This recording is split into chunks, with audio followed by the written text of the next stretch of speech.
విలువైన మీ సందేశాన్ని మీ పిల్లల క్షేమం కొరకే, రక్షణ కొరకే వేల సంవత్సరాల క్రితమే మీరు రాయించిన అమూల్యమైన శ్రేష్టమైన మీ సందేశాన్ని మీ బిడ్డలకు మీ పక్షాన నిలిచి అందిస్తుండగా మీ ఆత్మ సహాయమును నాకు అనుగ్రహించమని అర్థిస్తూ ఉన్నాను.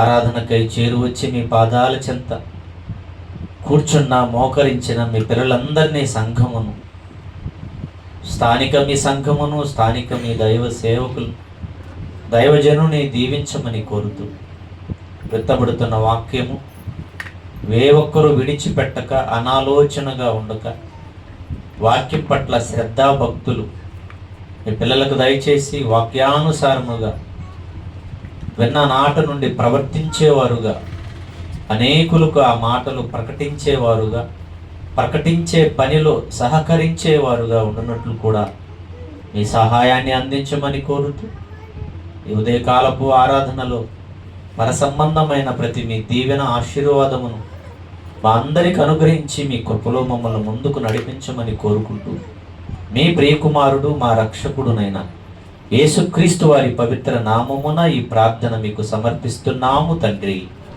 ఆమేన్.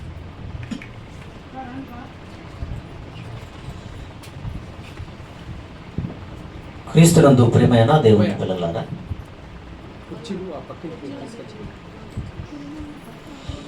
మొట్టమొదటిగా మనందరి పరలోకపు తండ్రి అయిన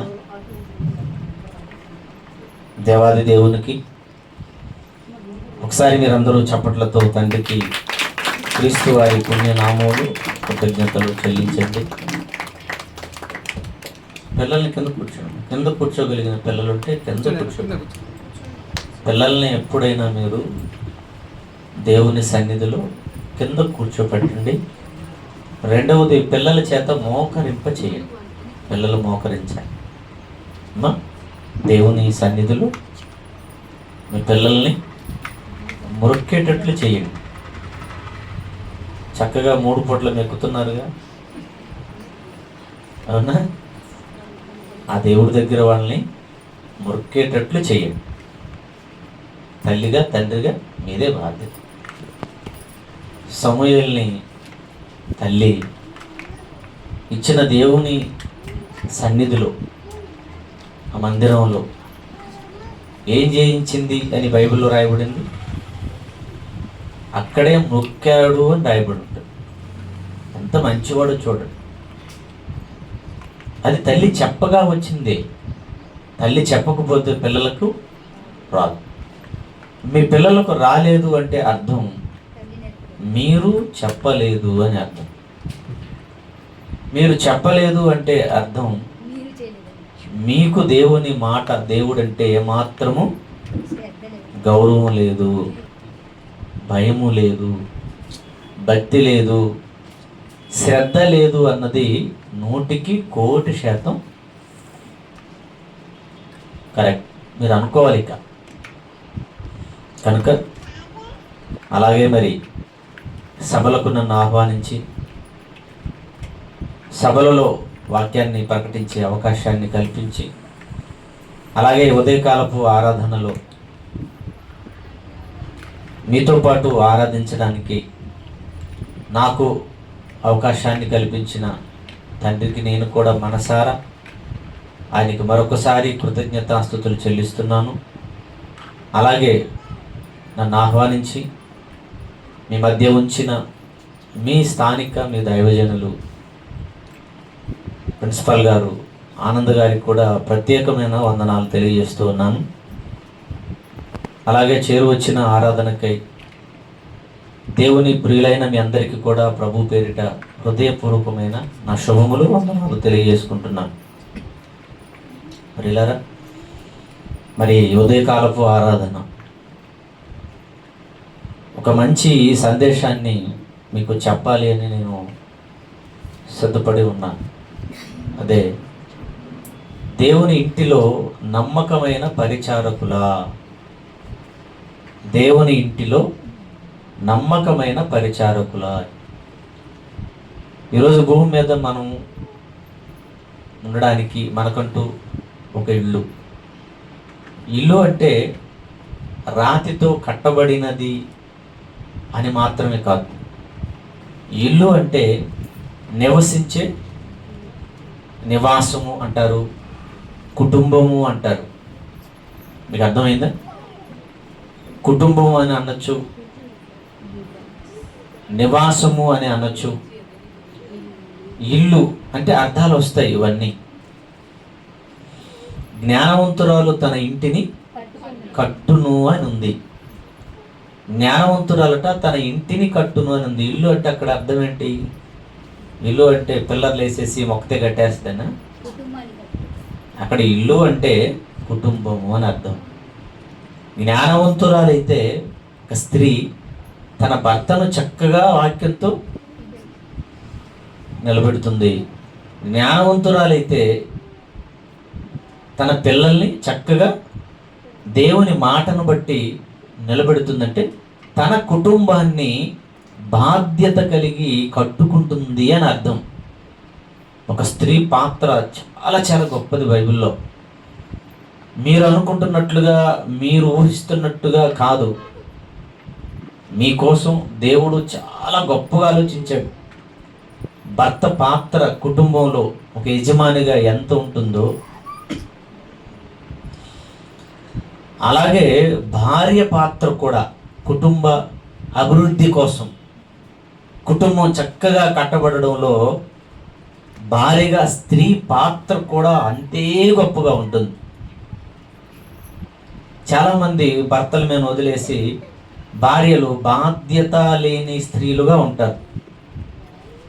బాధ్యత ఉండదు వాళ్ళకి.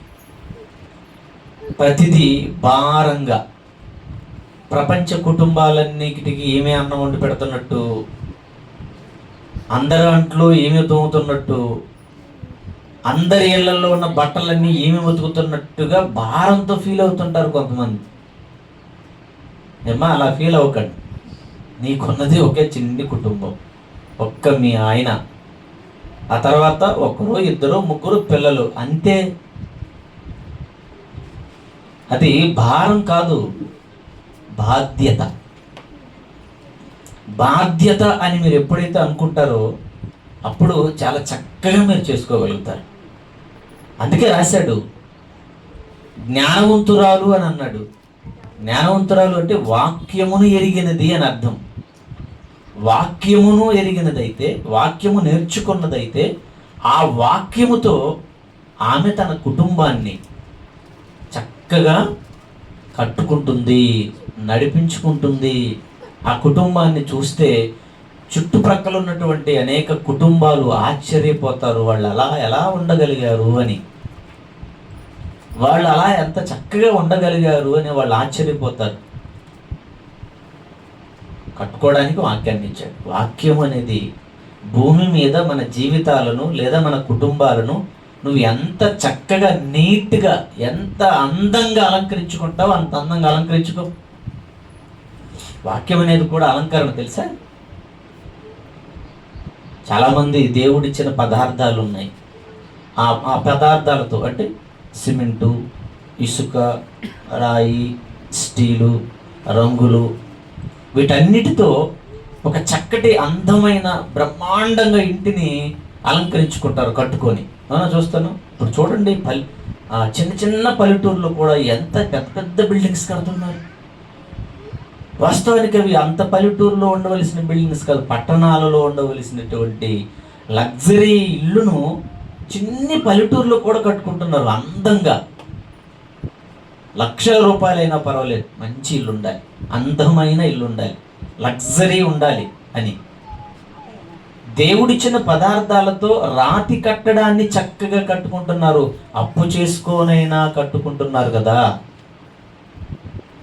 మంచి మంచి పెయింట్స్ వేసుకొని, చక్కటి అందమైనటువంటి బొమ్మలు, డిజైన్స్ వేసుకొని ఆ ఇంటిని చక్కగా అలంకరించుకుంటున్నప్పుడు, అలాగే దేవుడు మన ఆత్మీయ జీవితానికి, మన భక్తి జీవితానికి కూడా వాక్యం అనేది ఒక మెటీరియల్. వాక్యం అనేది కూడా ఒక మెటీరియల్. ఈ వాక్యం అనేటువంటి మెటీరియల్తో, ఈ వాక్యం అనేటువంటి జీవ పదార్థంతో మీ ఆత్మీయ భక్తి జీవితాన్ని మీరు ఎంత అలంకరించుకుంటారో, ఎంత బ్యూటీగా తయారవుతారో అంత తయారవ్వండి. వాస్తవం నన్ను చూస్తే నేను చాలా అందమైనటువంటి వ్యక్తిని. అందం అంటే ఈ అందమే కాదు, శరీరాన్ని అందంగా అలంకరించుకోవడం అందం ఏముండదని సింపులే. నేను పౌడర్ కూడా రాసుకొని అలవాటుకోలేదు. ఇంకా బలవంతంగా మరీ పౌడర్ రాసుకోవద్దు బాగోలేదని పక్క వాళ్ళు అనుకుంటారని ఆ మీటింగ్స్కి వెళ్ళేటప్పుడు రాసుకుంటాను. అంత న్యాచురల్గానే ఉంటాను, నీట్గా కనపడతాను. చూడండి, ఎక్కడ కూడా మచ్చగా అంత లేకుండా నీట్గా కనపడతాను. న్యాచురలే, ఊరికి ఏవో అలంకరించుకుంటే అందం వస్తుంది అనుకోకండి.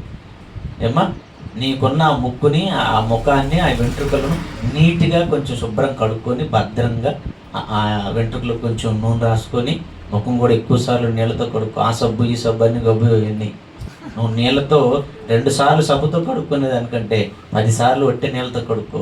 చాలా షైనింగ్ వచ్చేస్తుంది ఫేస్. అవునా? నువ్వేం క్రీమ్ రాయని అవసరం లేదు. టమోటాలు ఉంటాయి, టమోటాలు రుద్దేసుకో, ఇంట్లో కూర్చొని కాసేపు. అవునా? కీరదోసకాయలు ఉంటాయి, 4 ముక్కలు నోట్లు నవ్వేసుకో, 4 ముక్కలు రుద్దేసుకో. అరటిపండు ఉంటుంది, సగం అరటిపండు తిను, సగం అరటిపండు ముఖాన్ని పూసేసుకో. 1 అవర్ తర్వాత కడుక్కో. ఫేస్లో ఎంత గ్లో వస్తుందో తెలుసా? ఇవన్నీ న్యాచురల్ రెమెడీస్. ఇవన్నీ నానబెట్టాడు. ఎందుకని అందంగా ఉండాలని నాన్న కోరికే కదా. మరి నాన్నకు గబ్బు గబ్బుగా సింపెన్ ఎత్తేసుకొని, చీముడు ముక్కేసుకొని, తల కూడా దూకోవద్దురా, ముఖం కూడా కడుక్కోవద్దురా, పాసిపోయిన పళ్ళు వేసుకొని ఉంటారు అన్నాడా? నీట్గా ఉండాలని కోరుకున్న తండ్రి కదా. మీకు అర్థమైందా? వేటి వలనో ఏవో అందాలు ఆరోగ్యాలు వస్తాయనుకుంటున్నారు, ఏమీ లేవు. మన శరీరాన్ని ఎలా చక్కగా అందంగా ఎలా అలంకరించుకుంటున్నామో, నీ ఆత్మీయ జీవితాన్ని, నీ భక్తి జీవితాన్ని కూడా ఇదిగో ఈ మాటలతో నువ్వు ఎలా అందంగా అలంకరించుకోగలవో, ప్రపంచ సుందరిగా నిన్ను నువ్వే అలంకరించుకో వాక్యంతో. కొంతమందికి ముఖం బాగుంటుంది, ఆ ఫేస్ అంటే శరీరకంగా ఆ ముఖం బాగుంటుంది, మాటలు బాగోవు, వాళ్ళ ఆలోచనలు బాగోవు, వాళ్ళ పద్ధతులు బాగోవు, వాళ్ళ నడక బాగోదు, వాళ్ళు వ్యవహార శైలి అస్సలు బాగోదు. మీరు హీరోయిన్స్ చూడండి, ఏమి హీరోయిన్స్, నువ్వే మీ ఆయనకి పెద్ద హీరోయిన్. నువ్వు హీరోయిన్ అనే సంగతి తెలియదు నీకు. ఆ హీరోయిన్లు ఏంటి? దేవుడిచ్చిన అందం, ఆ అందాన్ని పాడు చేసుకొని వాళ్ళు ఎలా ప్రవర్తిస్తున్నారు. వాళ్ళ మాటలు చూడండి, వాళ్ళ బట్టలు బాగోవు, గుడ్డలు సరిగా కట్టుకోరు.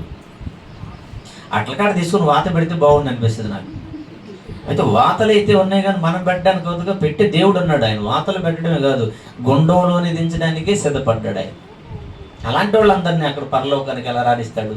గొడ్డలు సరిగ్గా కట్టుకోకుండా భూమి మీద తిరిగి ఒళ్ళంతా ప్రజలకు, మనుషులకు చూపించి పిచ్చి పిచ్చి డైలాగులు, పిచ్చి పిచ్చి చూపులు, పిచ్చి పిచ్చి మాటలు, పిచ్చి పిచ్చి డైలాగులు, పిచ్చి పిచ్చి డ్యాన్సులు వేస్తే ఎలా ఊరుకుంటాడు?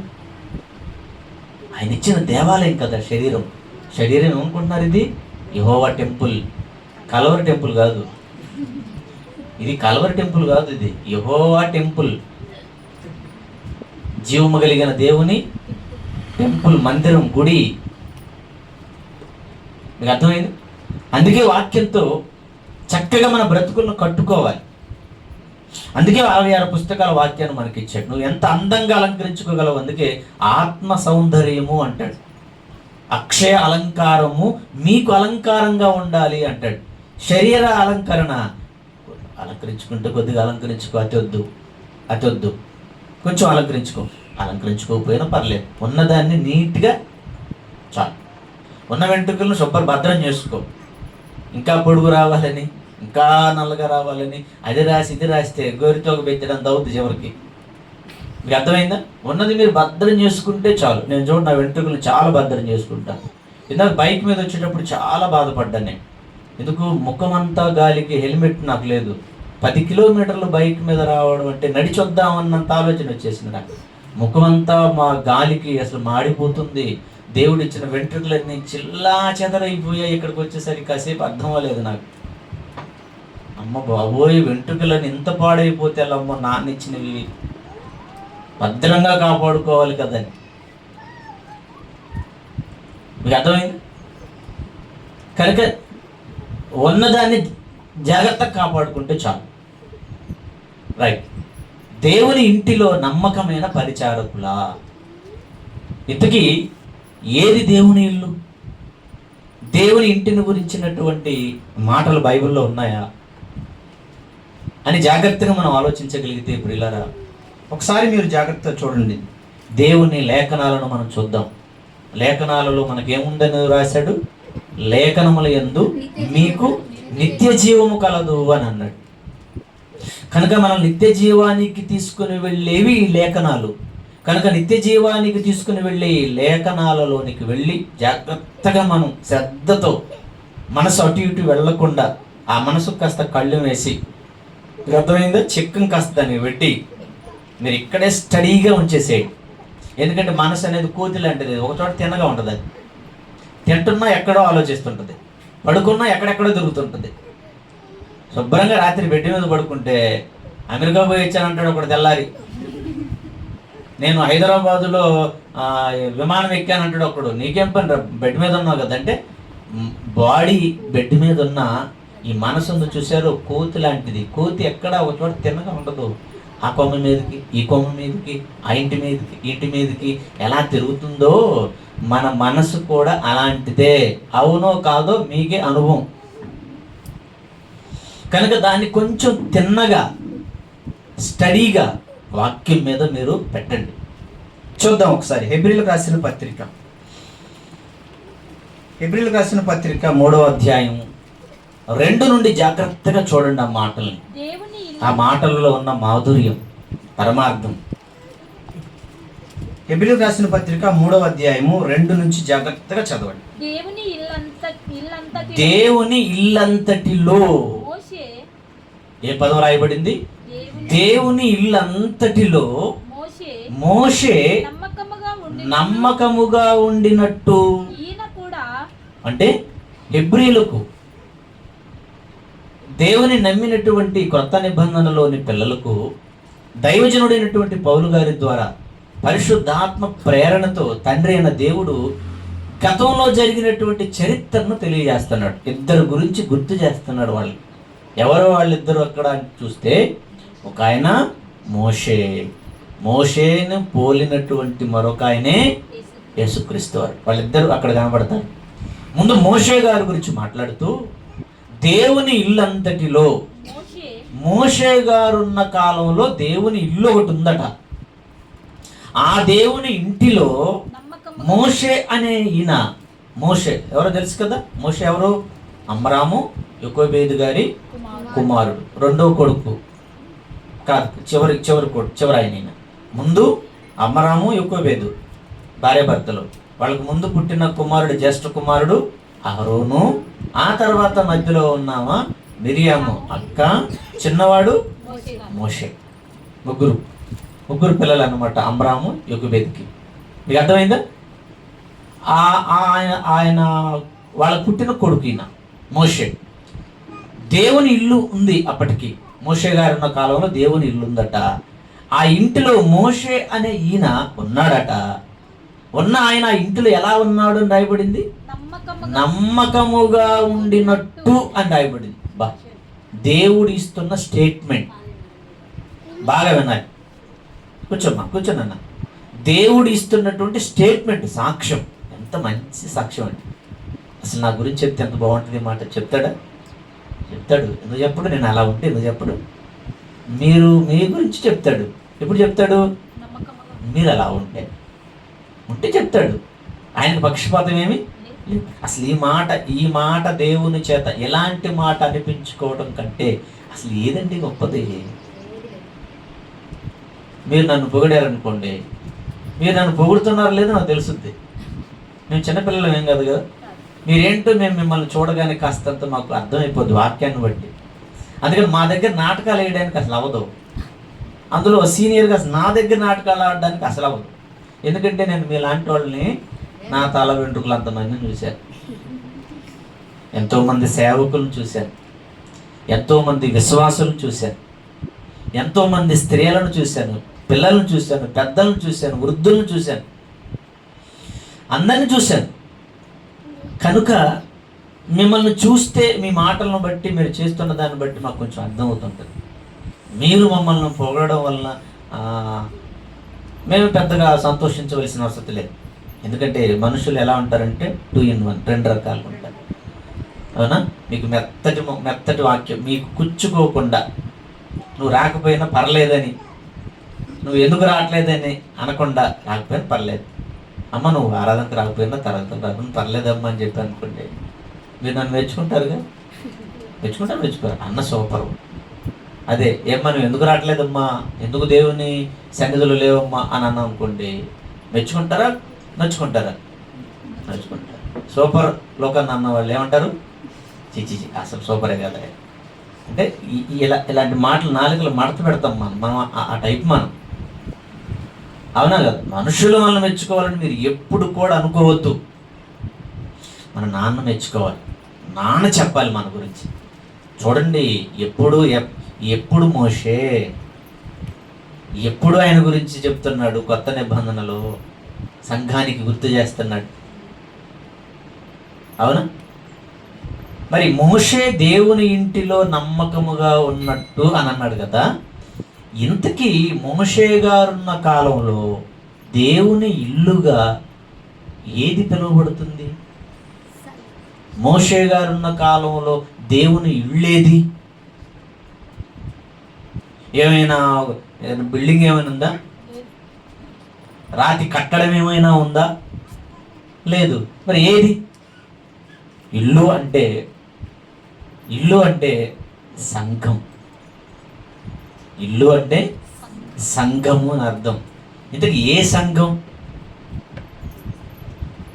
సంఘం అంటే, సంఘం అనే పదం తెలుగులో, ఇంగ్లీష్లో సంఘాన్ని ఉంటారు చర్చ్.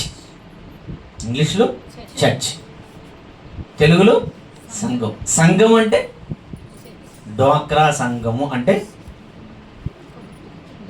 డ్వాక్రా సంఘం అంటే కొంతమంది మనుషుల సమూహం, కొంతమంది స్త్రీలు లేదా కొంతమంది పురుషులు, 10 మంది స్త్రీలను ఏమంటారు? డ్వాక్రా సంఘం. మీరు ఎవరు అనేది 10 మంది 15 మంది బ్యాంక్ దగ్గరికి వెళ్తారు. అప్పుడు బ్యాంక్ మేనేజర్ గారు అడుగుతారు, మీరు ఎవరు అని అడిగితే ఏమంటారు? మేము డ్వాక్రా సంఘం, మేము పొదుపు సంఘం అంటారు. ఇప్పుడు సంఘము అంటే కట్టడం కాదు. సంఘం అంటే కొంతమంది మనుషుల సమూహం. అది 10 మంది అవ్వచ్చు, 20 మంది అవ్వచ్చు, 15 మంది అవ్వచ్చు, 5గురైనా అవ్వచ్చు. సంఘానికి అర్థం కూడా తెలియాలి. మీకు అర్థమైందా? మరి దేవుని ఇల్లు అని అన్నాడు. మోషే గారి కాలంలో ఉన్న దేవుని ఇల్లుగా ఏది పిలువబడుతుంది? ఇల్లు అంటే నా చెప్పాను నేను, కుటుంబము అని, పిల్లలు అని. ఇంతకీ ఏది ఎప్పుడు చూద్దాం ఒక్కసారి. ఇంతకీ సంఘం అంటే ఏంటి చూద్దాం. మనం జాగ్రత్తగా ఆలోచించగలిగితే సంఖ్యాకాండం 12వ అధ్యాయం 7వ వచనం చూడండి ఒక్కసారి. ఈ మాట ఎక్కడుందో చూస్తే మనం సంఖ్యాకాండం 12వ అధ్యాయము 7వ వచనం, మోషే గారి గురించి అప్పుడు దేవుడు మాట్లాడుతున్న మాట ఏమంటున్నాడు? అతడు నా ఇల్లంతటిలో నమ్మకమైన వాడు. దేవుడు స్వయంగా మాట్లాడుతున్న మాట. ఆ రోజు అహరోనుతో, మిరియాముతో, అలాగే ఇశ్రాయేల్ అందరితో మోషే గారి గురించి. మోషే ఎవరు అనుకుంటున్నారు మీరు? మోషే గురించి మీరు ఏమనుకుంటున్నారు మీరు? మోషే ఎవరో తెలుసా? నా ఇల్లంతటిలో నమ్మకమైన వాడు అని దేవుడు స్టేట్మెంట్ ఇస్తున్నాడు అక్కడ. అవును? ఇంతకీ ఎవరు ఈ ఇల్లుగా పిలువబడుతున్నది? ఎవరు? ఒక కట్టడమా లేదంటే మనుష్యులా అని ఆలోచిస్తే ఒకసారి జాగ్రత్తగా చూడండి మీరు. సంఖ్యాకాండం 14వ అధ్యాయం, సంఖ్యాకాండము 14వ అధ్యాయము 1వ వచనం 2వ వచనం చూడండి.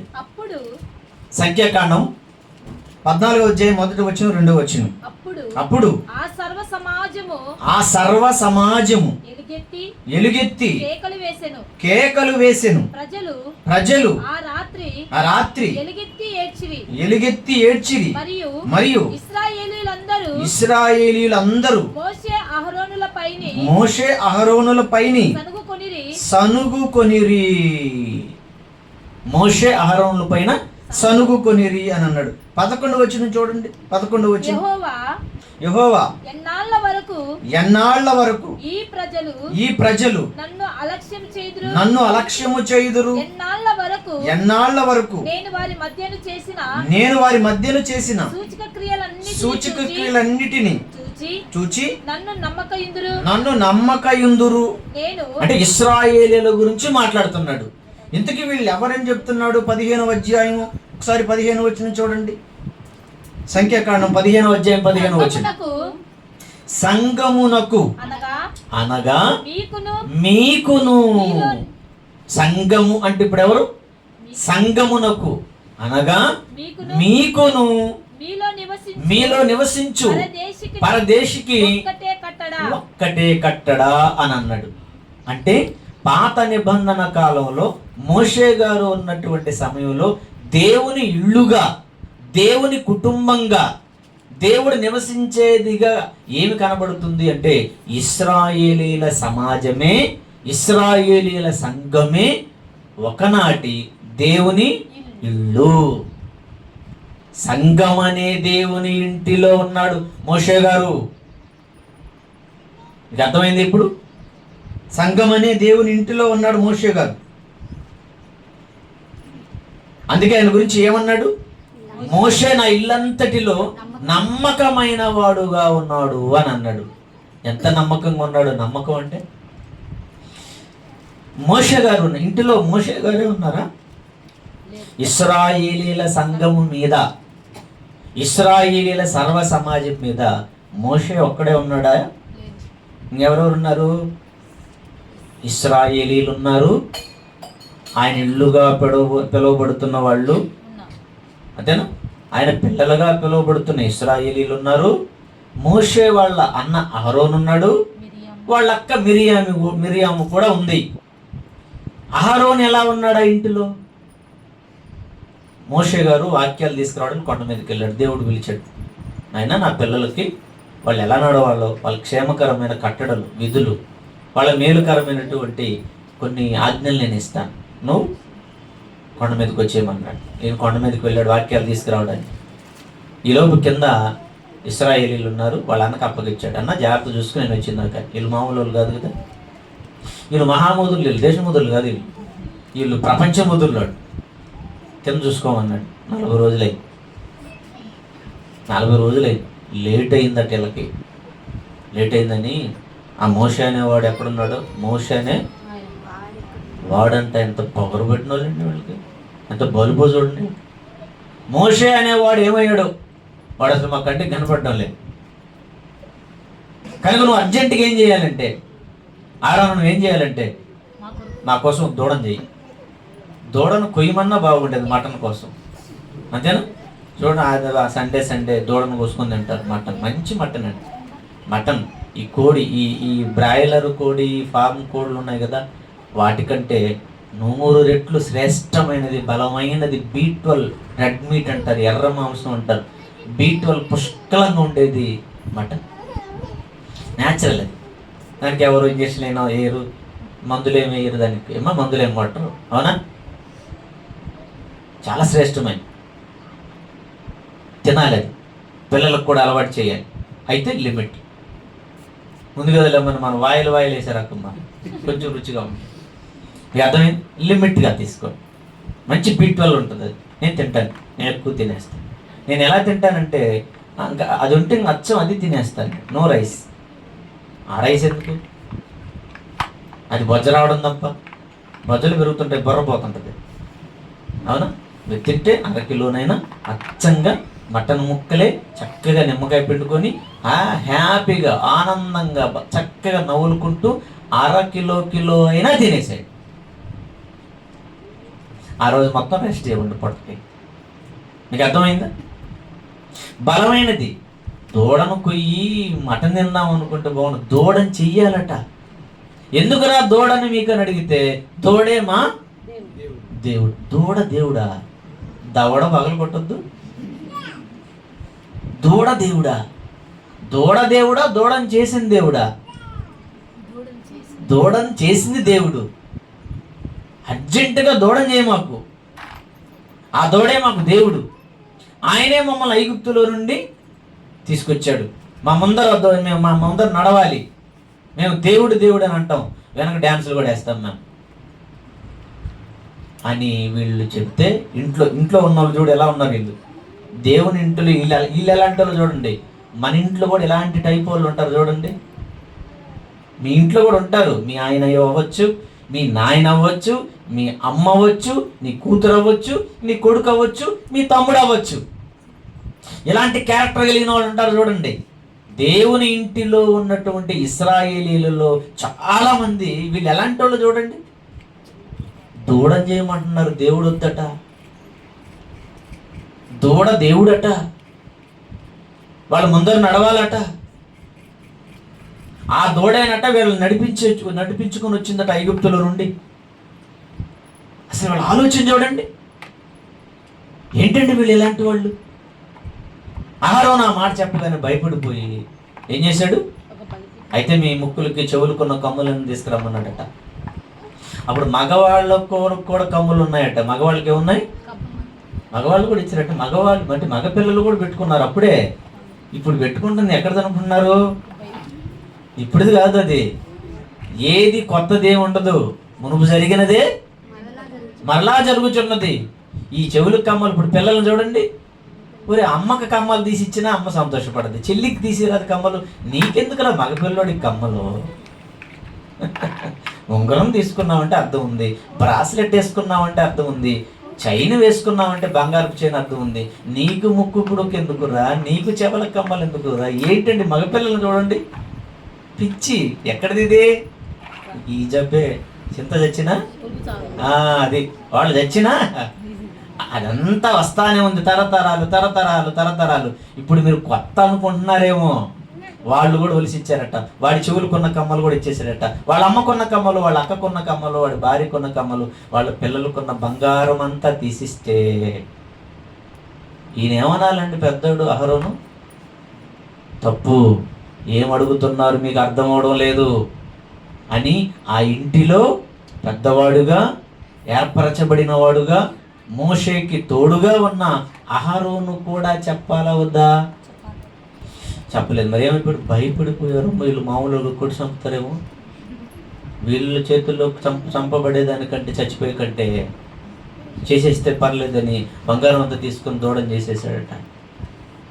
మోషే వచ్చేసాడు, పిచ్చి కోపం వచ్చేసింది వీళ్ళని చూశారు. ఆయన ఎలా ఉన్నాడు ఆ ఇంట్లో, ఆయనంత నమ్మకంగా ఉన్నాడు. వీళ్ళు చూడండి ఎలా ఉన్నారు. ఇంకా ఇంట్లో ఉన్న వాళ్ళందరిలో నమ్మకమైన వాళ్ళు లేరండి, నమ్మకమైన వాళ్ళుగా లేరండి వాళ్ళు. ఇశ్రాయేలీలు అంటారా, ఎప్పుడు చూసినా సనుగుడు గొనుగుడు. మన ఇంట్లో ఉన్న వాళ్ళు ఊరకు సనుగుతుంటే ఎలా ఉంటుందమ్మా? మీ ఆయన ఊరకు సనుగుతుంటే ఎలా ఉంటుంది? అయ్యా నీకు దండం పెడతాను, ఎందుకయ్యా సనుగుతున్నావు, బయటికి వెళ్ళరాదు, లేదా మా అమ్మగారింటికి పోయి 10 రోజులు ఉండొస్తాను, నువ్వు ఒక్కడు సనుక్కో అంటాం. నీ భార్య ఇంట్లో సనుగుతుంటే ఏమంటాం? ఇంట్లో ఉండేదానికంటే సనుగుడు దానా, నేను బయట ఉండొస్తానంటాడు. పిల్లలు సనుగుతుంటే ఎలా ఉంటుంది? ఇంట్లో ఉన్న వాళ్ళు సనుగుళ్ళు గొనుగుళ్ళు ఉంటే ఎలా ఉంటుందండి? మీకే ఇబ్బందిగా ఉంది కదా. జీవము కలిగిన దేవుని పిల్లలు ఇశ్రాయేలీలు తన కుటుంబం తన ఇంటిలో తీసుకొచ్చేసాడు, ఇల్లుగా మలచుకున్నాడు. ఎక్కడో ఎవరో ఇంట్లో ఉన్నారు. ఎవరింట్లో ఉన్నారు? ఒకప్పుడు ఎవరింట్లో ఉన్నారు? వీళ్ళు అద్దెంట్లో ఉన్నారు. అద్దె కూడా కాదు, అద్దెంట్లోనే హ్యాపీగా ఉండొచ్చు. చితకొట్టి చెవులు మూసేవాడి దగ్గర ఉన్నారు వీళ్ళు 430 సంవత్సరాలు. ఎవరు? ఫరో.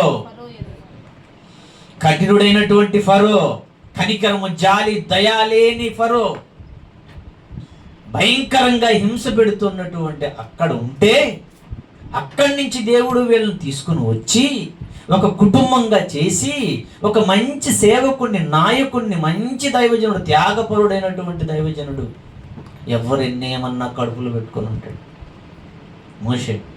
అంతమందిని ఎక్కడ తట్టుకుని భరించాడండి. మా ఇంట్లో ఇద్దరితో ఏగలేకలేకపోతుంది. సంఘంలో ఒక 20-30 మందితో ఏగలేక సేవ ఉద్యమంతో వదిలేద్దాం ఉన్నట్టుగా ఉంటుంది. 6 లక్షల మందిని ఈయన ఎలా సాకాడు, ఎలా నడిపించాడు. ఒక్కొక్కడు ఒక్కో టైపు, ఒక్కొక్కడు ఒక్కొక్క రకం. అందరూ సనిగడం గొనగడం, సనుగుళ్ళు గొనుగుళ్ళు. ఇంట్లో ఉన్న వాళ్ళు ఎలా ఉన్నారో చూడు. వీళ్ళు ఎప్పుడు చూసినా దేవుడి మీద తిరుగుబాటు చేయడమే, దేవుడిని ఎదిరించడమే. మాకు మాంసం ఎవరు పెడతారు? ఎప్పుడు పెడితే అప్పుడు మాంసం. వీళ్ళు సండే రోజు మాంసం అంటే ఓకే, ఏమా ఊర్లో మాంసం అంటే ఓకే, అరణ్యంలో మాంసాలు ఎక్కడొస్తాయి? ఆయన కూడా పెట్టాడు. ఎప్పుడు పెడితే తిండిపోతులండి వీళ్ళు, తిండిపోతులు. రెండవది అబద్ధికులు, తెలుసా? వీళ్ళు పచ్చి అబద్ధాలు. ఓ సందర్భంలో అంటారు, మోషేతో అంటాడు, మేము ఐగుప్తులో ఉన్నప్పుడు ఉచితంగా, ఏది ఫరో మేనమా ఉచితంగా పెట్టాడా, చిత్తగొట్టి చెవులు మూసి పెట్టాడా? ఆ దొంగ మాటలు చూడండి, అబద్ధాలు కూడా చూడండి. తిండిపోతులు అబద్ధాలు ఆడతారు ఎప్పుడైనా. ఇది గుర్తుపెట్టుకోండి, తిండిపోతులు ఖచ్చితంగా అబద్ధాలు ఆడతారు. శుభ్రంగా తింటాను అంటాడు, ఏమన్నా తిందురండి తిన్నావంటే లేదు బ్రదరు, ఫుల్గా తినొచ్చాడు అక్కడ. అంటే తినాలన్న ఆతృతతో అబద్ధాలు. తిండిపోతులు వీళ్ళు. ఎప్పుడు చూసినా తిండి, ఎప్పుడు చూసినా నీళ్లు, సనగడం కొనగడం, తిండి కోసం కొనగడం, నీళ్ల కోసం కొనగడం, మాంసం కావాలని కొనగడం. ఈ గొనుగుళ్ళు. ఉచితంగా మేము తిన్నామంటారంటే ఎంత అబద్ధికులు చూడండి. ఉచితంగా పెట్టాడా? ఉచితంగా పెట్టాడా? లేదే. మరి ఏంటి ఇంత అబద్ధం? అంతేవాడు. దేవుని ఇంటిలో అందరూ సనుగుళ్ళు గొనుగుళ్ళు, భయపడి ఆరోను. ఇలాంటి వాళ్ళ మధ్య వాళ్ళు సనుగుకుంటున్నా గొనుగుకుంటున్నా, దేవునికి ఎదురు తిరుగుతున్నా, దేవుని మీద తిరుగుబాటు చేస్తున్నప్పటికీ కూడా, దేవునికి భయపడకుండా వాళ్ళు బ్రతుకుతున్నప్పటికీ కూడా, వాళ్ళ మధ్య ఆ ఇంటిలోనే మోషే అనే ఈ మహానుభావుడు ఎలా ఉన్నాడని దేవుడు చెప్తున్నాడో తెలుసా? ఇంతమంది నా ఇంటిలో అంతమంది పిల్లల మధ్య నేను ఏర్పాటు చేసుకున్న నా కుమారుడైన మోషే నా ఇంటిలో. మోషే ఒక్కడే లేడు, ఆయన ఇంట్లో అహరోను ఉన్నాడు, ఆయన ఇంట్లో మిరియాము ఉంది, ఆయన ఇంటిలో లక్షల మంది ఇశ్రాయేలీలు ఉన్నారు. వాళ్ళందరి మధ్య ఆ సంఘములో ఈయన ఎలా ఉన్నాడు అంటున్నాడు మోషే. అలాంటి వాళ్ళ మధ్య వాళ్ళందరూ అలా ప్రవర్తిస్తున్నప్పటికీ కూడా నా కుమారుడైన మోషే ఐగుప్తు సింహాసనాన్ని విడిచిపెట్టి వచ్చి, అంతఃపురపు సుఖాలను కూడా వదిలేసి వచ్చి, ఆయన ఎవరనుకున్నారు? మోషే ఎక్కడ పెరిగాడు? ఫరో కుమార్తె దగ్గర పెరిగాడు. ఫరో కుమార్తె అంటే ఎలా ఉంటుందమ్మా? ఆమె సపరేట్ ఒక కోట, సపరేట్ అంతఃపురం, సపరేట్గా పనివాళ్ళు, ఆమె విలాస మందిరాలు, ఎంతమంది పనివాళ్ళు ఉంటారు. అలాంటి ఆమె దగ్గర కొడుకుగా అంతఃపురములో రాజభోగాలు అనుభవిస్తూ లగ్జరీ లైఫ్ అనుభవించి పెరిగిన వాడు మోషే. అలాంటి ఆయన దేవుని పిల్లలతో శ్రమ అనుభవించాలని, దేవుని పిల్లలను పాలు తేనెలు ప్రవహించే పాలస్తీనా దేశానికి తీసుకుని వెళ్ళాలి, నువ్వు రా నాయన అంటే అధికారాన్ని విడిచిపెట్టాడు, అంతఃపురాన్ని విడిచిపెట్టాడు, సింహాసనాన్ని విడిచిపెట్టాడు, లగ్జరీ లైఫ్ని విడిచిపెట్టి వచ్చేసాడు. అంటే మోషే అంటే మీరు ఏమనుకుంటున్నారు? మోషే అంటే మామూలు ఆయన కాదు. దేవుని కొరకు ఎన్నిటినో కాళ్ళ అలా వదిలేసి వచ్చాడు. ఐగుప్తు ధనం అంటే ఆ రోజుల్లో ఫేమస్. అమెరికా డాలర్ అంటే ఇప్పుడు ఎంత ఫేమస్ తెలుసా? అందుకే విదేశాలకు ఎందుకు వెళ్తున్నారు? మనకి ఇక్కడేమో రూపాయి విలువ తక్కువ, వాళ్ళకి అక్కడ ధనం విలువ ఎక్కువ. అందుకే అక్కడ ధనం విలువైనదని వాళ్ళ ధనం. ఆ ధనాన్ని సంపాదించుకోవడానికని దేశాలను, భార్యను, చిన్న పిల్లలను, కన్న తల్లిదండ్రులను, అన్నదమ్ములను, ఊరిని అందరిని విడిచిపెట్టి ఎందుకండి ఒంటరిగా వెళ్ళిపోతున్నారు తెలుసా? విదేశీ ధనం కొరకు వెళుతున్నారు ఈరోజు. కానీ ఆ రోజు ఐగుప్తు ధనం, ఆ ధనాన్ని కూడా నాకు వద్దనుకున్నాడు. అధికారం నాకు వద్దనుకున్నాడు, సింహాసనం నాకు వద్దనుకున్నాడు, సుఖ భోగాలు కదా, విలాసవంతమైన లగ్జరీ లైఫ్ అనుభవించే ఆ పరిస్థితి ఏమనుకున్నాడు? నాకు వద్దు. ఎవరి కొరకు? క్రీస్తు కొరకు, నా ప్రభు కోసం, నా తండ్రి కోసం నాకు ఇవేమొద్దు. నేను నా తండ్రి ఇంటిలో ఉంటాను, నా తండ్రి పిల్లలతో ఉంటాను. నా తండ్రి పిల్లలను వాక్యముతో పాలు తేనెలు ప్రవహించే పాలస్తీనా దేశానికి ఎన్ని శ్రమలు వచ్చినా, వాళ్ళు గునిగినా సరిగినా, నా మీద ఎన్ని నేరాలు మోపినా సరే, నేను మాత్రం మా నాన్న ఇంటిలో నమ్మకంగా ఉండాలని నమ్మకంగా ఉన్నాడండి. అలాంటి వాళ్ళ మధ్య ఎలా ఉండగలిగాడండి మోషే గారు? Is a great. చప్పట్లు కొట్టండి మహానుభావుడికి. మహనీయుడండి మోషే. అన్నిటినీ త్యాగం చేసి వచ్చాడు, సర్వ సుఖాలను వదిలేసుకొని వచ్చాడు. వదిలేసుకొని వచ్చిన తర్వాత ఇక్కడ ఏమైనా సుఖం ఉందంటే ఈ తలకాయ నిప్పండి. ఎప్పుడు చూసినా గురుడు మోషే రా, నువ్వు వేగమో నడిపించును, ఆకలి అవుతుందయ్యా, మాకు ఇప్పుడు నా వెజిటేరియన్ కాదు, నాన్ వెజ్ కావాలి, తీసుకురా. ఎప్పుడు పడితే అప్పుడు, ఎక్కడ పడితే అక్కడ ప్రశాంతంగా నిద్రపోనీ లేదండి మహానుభావుడిని. ఆయన ఎలాంటోడు, ఎలాంటి స్థితికి వచ్చేసాడు. ఇలాంటి వాళ్ళ మధ్య వీళ్ళతో తిరుగుతూ వీళ్ళ మాటలన్నీ విని విని విని కోపం కూడా వచ్చేసిందండి ఈయనకు ఒకసారి. ఈయన కోపం వచ్చినప్పుడేమో ఆయన చల్లబరుస్తాడు, ఆయన కోపం వచ్చినప్పుడేమో ఈయన చల్లబరుస్తాడు. ఆయనకు ఒకసారి కోపం వచ్చిందండి నాన్నకి. ఒరే మోషే, ఈ నా కొడుకులందరినీ లేపేస్తాను, నా ఇంటిలో ఇంత దరిద్రం లేదు, నా పిల్లలేని వీళ్ళు, ఈ గొనుగులు లేనిది, ఈ సనుగులు లేనిది, ఈ తిండిపోతు లేనిది, ఈ తిరుగుబడతారు లేనిది, ఒక్కడు నమ్మకమైన వాళ్ళు లేడే మోషే. వచ్చి వద్దు మోషే మొత్తాన్ని లేపేద్దాం అనుకున్నాం, నిన్ను నీ కుటుంబాన్ని కాపాడదాం అనుకున్నాం. అప్పుడు ఏమన్నాడు? మనమైతే ఒక్కను కూడా చూద్దాం, మనను కూడా చూద్దాం. మనమైతే అనేవాడు. మోషే ఏమన్నాడు? నానా డాడీ కూల్ కూల్ కూల్, ఈ చెప్పగానే కూలైపోయాడండి ఆయన. అంటే ఎంత రిలేషన్ అండి మోషేకి దేవుడికి. బా మనకుందా? మనకుందా? మనకు ఆ పక్కోడితో, ఆ పక్కింటోడితో, ఆ ఎదురింటోడితో, ఈ వెనక్కి పొడితో, ఈ గోకేవాడితో, వాళ్ళతో ఉంటుంది రిలేషన్. ఫెవికిక్ ఆరాధన రాలేదన్న ఈరోజు జరగదన్న. ఏ బంధం దేవుడితో ఏది నీ రిలేషన్షిప్ ఏది? ఈ బంధం ఉందా మీ నాన్నతో, దేవుడితో? ఇలాంటి బాండింగ్ ఉండాలండి. నువ్వు ఏది అడిగితే ఇస్తాడు నాన్న. నేను అడుగుతాను, నేను ఏది అడిగితే మా నాన్న నాకు ఇస్తాడు. నాకు మా నాన్నకి అంత రిలేషన్. మా నాన్నకంటే నాకు ఎవరు ఎక్కువగా, మా నాన్నకంటే ఎక్కువ ఎవరిని ప్రేమించాను, మా నాన్నకంటే ఎవరికి ఖర్చు పెట్టాను నేను. మా నాన్నకంటే ఎక్కువ దీనికి కూడా ఖర్చు పెట్టాను. దీన్ని మా నాన్న కోసం ఖర్చు పెడుతున్నాను, దీనికి ఏది పెద్ద ఖర్చు పెట్టాను నేను. అర్థమైంది? నాన్న కోసం అండి ఏది. అలాంటి సహవాసం, సంబంధం ఉండాలి దేవుడితో మనకు. అదే గుర్తు చేస్తున్నాడు కొత్త నిబంధనలో. నా ఇంటిలో ఉన్నాడు మోషే. మోషే ఎలా ఉన్నాడు అంటే నమ్మకమైన వాడుగా ఉన్నాడు అని అన్నాడు. అంటే దేవుని ఇంటిలో ఉండాలి, ఇంటిలో ఉన్న నువ్వు కూడా ఎలా ఉండాలి? నమ్మకమైన వాళ్ళుగా ఉండాలి. అవునా కదా? అవునా కదా? ఏమ్మా మీ ఇంట్లో మీ ఇల్లుందా? మీ ఇంట్లో మీ ఆయన ఉన్నాడా? ఏవయ్యా మీ ఇంట్లో మీ భార్య ఉందా? మీ ఇంట్లో నీ కొడుకున్నాడా, కూతురున్నా?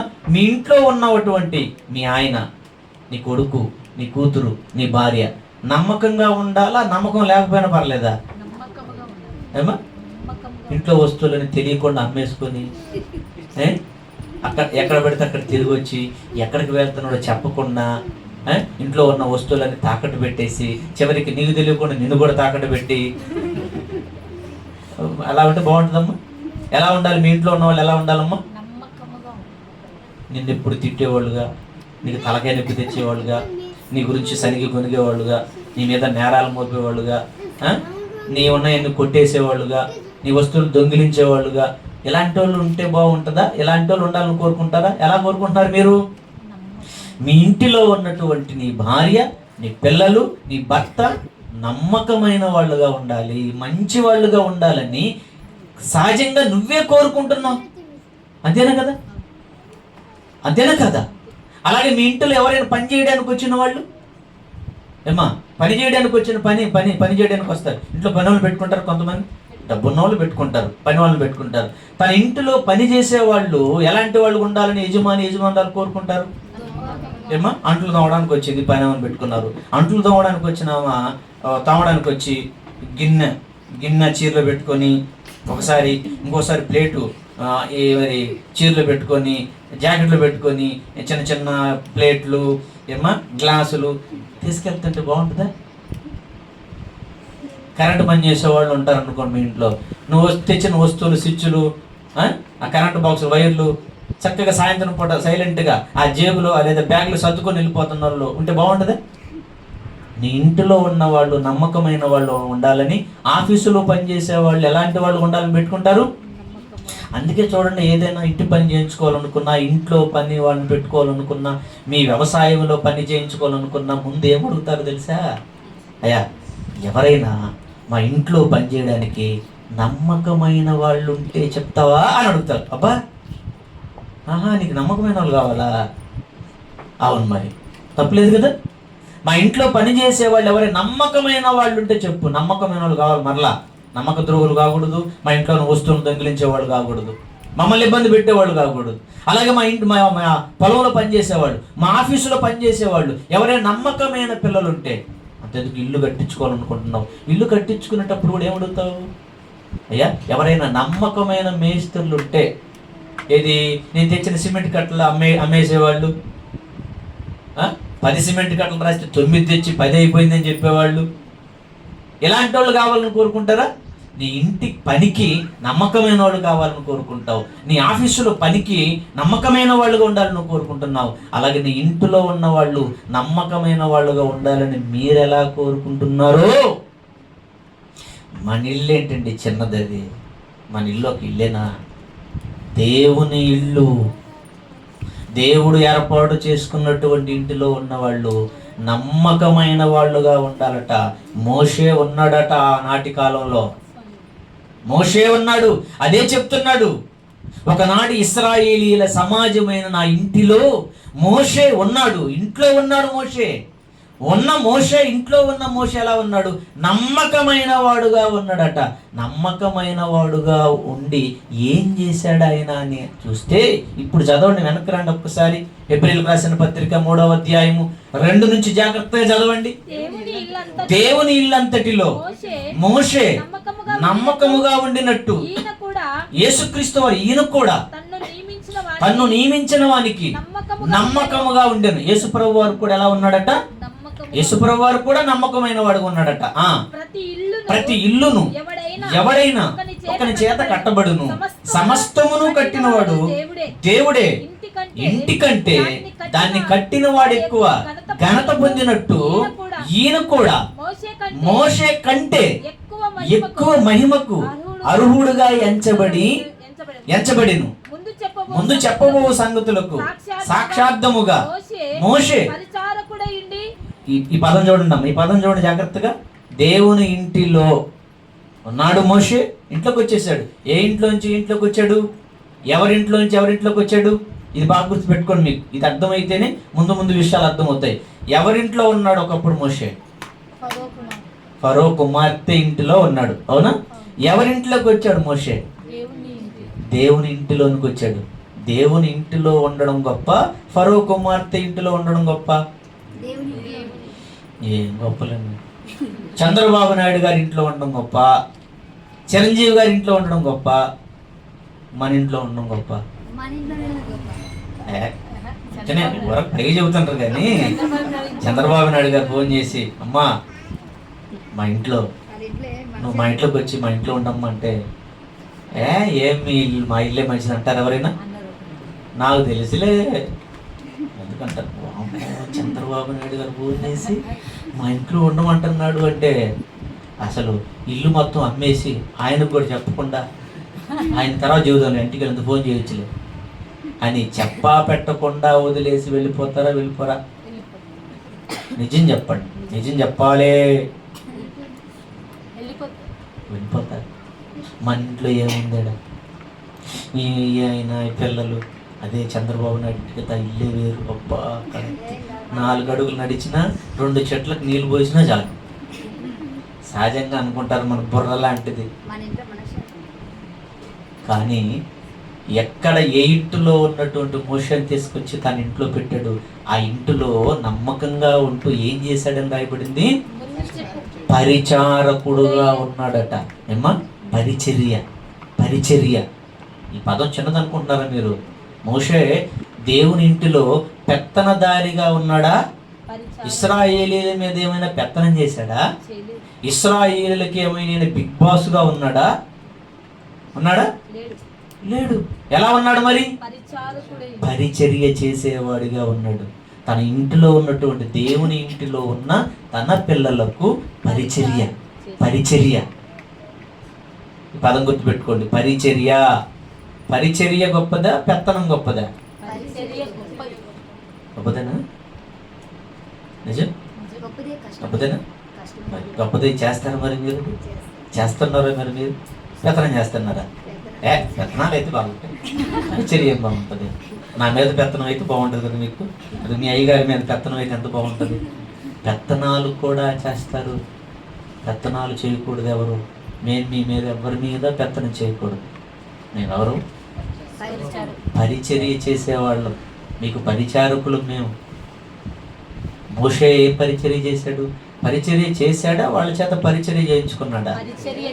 6 లక్షల మందికి నీళ్లు, దాహాన్ని నీళ్ళు ఇచ్చి పరిచర్య.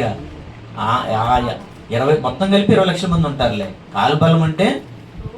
కాల్బలం అంటే నడిచేవాళ్ళు, వారు 6 లక్షల మంది, భార్య పిల్లలు మొత్తం కలుపుకుంటే 20 లక్షల మందికి నీళ్లు పరిచర్య. అవునా? ఆ 20 లక్షల మందికి భోజన పరిచర్య. ఆ 20 లక్షల మంది కొరకు ప్రార్థన పరిచర్య. ప్రార్థన చేసేవాడు నాన్నకి. ఆ 20 లక్షల మందికి ఏం చెప్పేవాడు? వాక్యం, దేవుని మాటలు చెప్పేవాడు, వాక్య పరిచర్య చేసేవాడు. ఇప్పుడు నేను ఎవరిని? అమ్మా, నేను మీకు బాసును కాదు, నేను మీకు ఎవరికి బాసును కాదు, నేను మీకు పరిచర్య చేయడానికి వచ్చాను. నన్ను ఇక్కడికి పరిచర్య చేయడానికి వచ్చాను. ఏ పరిచర్య చేయడానికి వచ్చాను?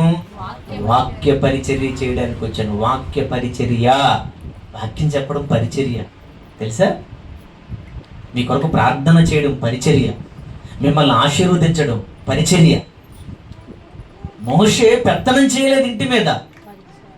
మీరందరూ ఆ పని చేయండి, ఈ పని చేయండి, మా ఇంటి పని చేయండి, నా బట్టలు ఉతికేసేయండి, నాకు తలస్నానం చేయించండి, మా పొలం పని చేయండి అని వాళ్ళ చేత ఆయన ఏమీ చేయించుకోలేదు. పరిచర్య చేశాడట. దేవుని ఇంటిలో నమ్మకమైన పరిచారకుడు. పరిచర్య ముద్దు. పెత్తనం అసలు వద్దు. పెత్తనం దేనికండి? పెత్తనం వల్ల ఏంటి ఉపయోగం చెప్పండి? పని ముద్దు. అందుకే పెత్తనం చేసేవాడికి పరలోకం ఇస్తానన్నాడా? పరిచర్య చేసేవాడికి పరలోకం ఇస్తానన్నాడా? పనివాడు జీతమునకు పాత్రుడు. మరి పై నుండి పెత్తనం చేసేవాడు కొంతమంది ఉంటారంటే ఏమి చేయరు. అజయ్ ఇచ్చయ్, అడివో ఎడువో, ఏం పెత్తనం చేస్తున్నావా? పెత్తనం మీ ఇంట్లో చేయి. మీ ఇంట్లో పెత్తనం చేయి. ఎవరి మీద? మీ ఆవిడ మీద. ఆవిడ మీద మాత్రం పెత్తనం చేయవు. కానీ సంఘంలోకి వచ్చి పాస్టర్ గారి మీద పెత్తనం. కొన్ని సంఘాలు చూడండి, కొన్ని సంఘాలన్నీ పాస్టర్ గారి మీద పెత్తనం చేస్తుంటారు. పాస్టర్ గారు ఏ జీవితం వాళ్ళు పెద్దలు, ఈయనేం పరిచారకుడు నాయన. కొంతమంది ఉంటారు ఇంట్లో భార్య పెత్తనం. ఇంట్లో పెత్తనం చేయడానికి ఆడ కుదరలేదేమో, మోతుందో ఏమో తెలియదు, కానీ సంఘంలోకి వచ్చి పెత్తనం చేయాలని చూస్తుంటారు కొంతమంది. దేవుని పిల్లల మీద, ఇంకా నయము విశ్వాసుల మీద కూడా కాదు, తమ సేవకుల మీద కూడా పెత్తనం చేసి పైన తిరుగుతుంటారు ఆయన నెత్తి మీద. తప్పండి. పరిచర్య చేయడానికే వచ్చాం మనమంతా. మోషే దేవుని ఇంటిలో ఉన్నాడు, ఇశ్రాయేలులతో ఉన్నాడు, సనిగినా గొనిగినా ఉన్న వాళ్ళతో ఉన్నాడు. దేవునికి విరోధులుగా వాళ్ళు ప్రవర్తించిన మారిపోయినప్పటికీ కూడా ఈయన మాత్రం ఇంటిలో నమ్మకమైన వాడుగా నిలబడ్డాడు. దేవుని ఇంటిలో ఉండి వాళ్ళందరికీ, దేవుని పిల్లలకు సనిగినా పరిచర్య చేశాడు, గొనిగినా పరిచర్య చేశాడు, ఎదురు తిరిగినా పరిచర్య చేశాడు, కాలు ఎత్తినా పరిచర్య చేశాడు. అందుకే మోషేని గురించి రాశాడు, మోషే నా ఇల్లంతటిలో నమ్మకమైన పరిచారకుడు. అందుకే మోషే ఈరోజు ఎక్కడున్నాడు తెలుసా?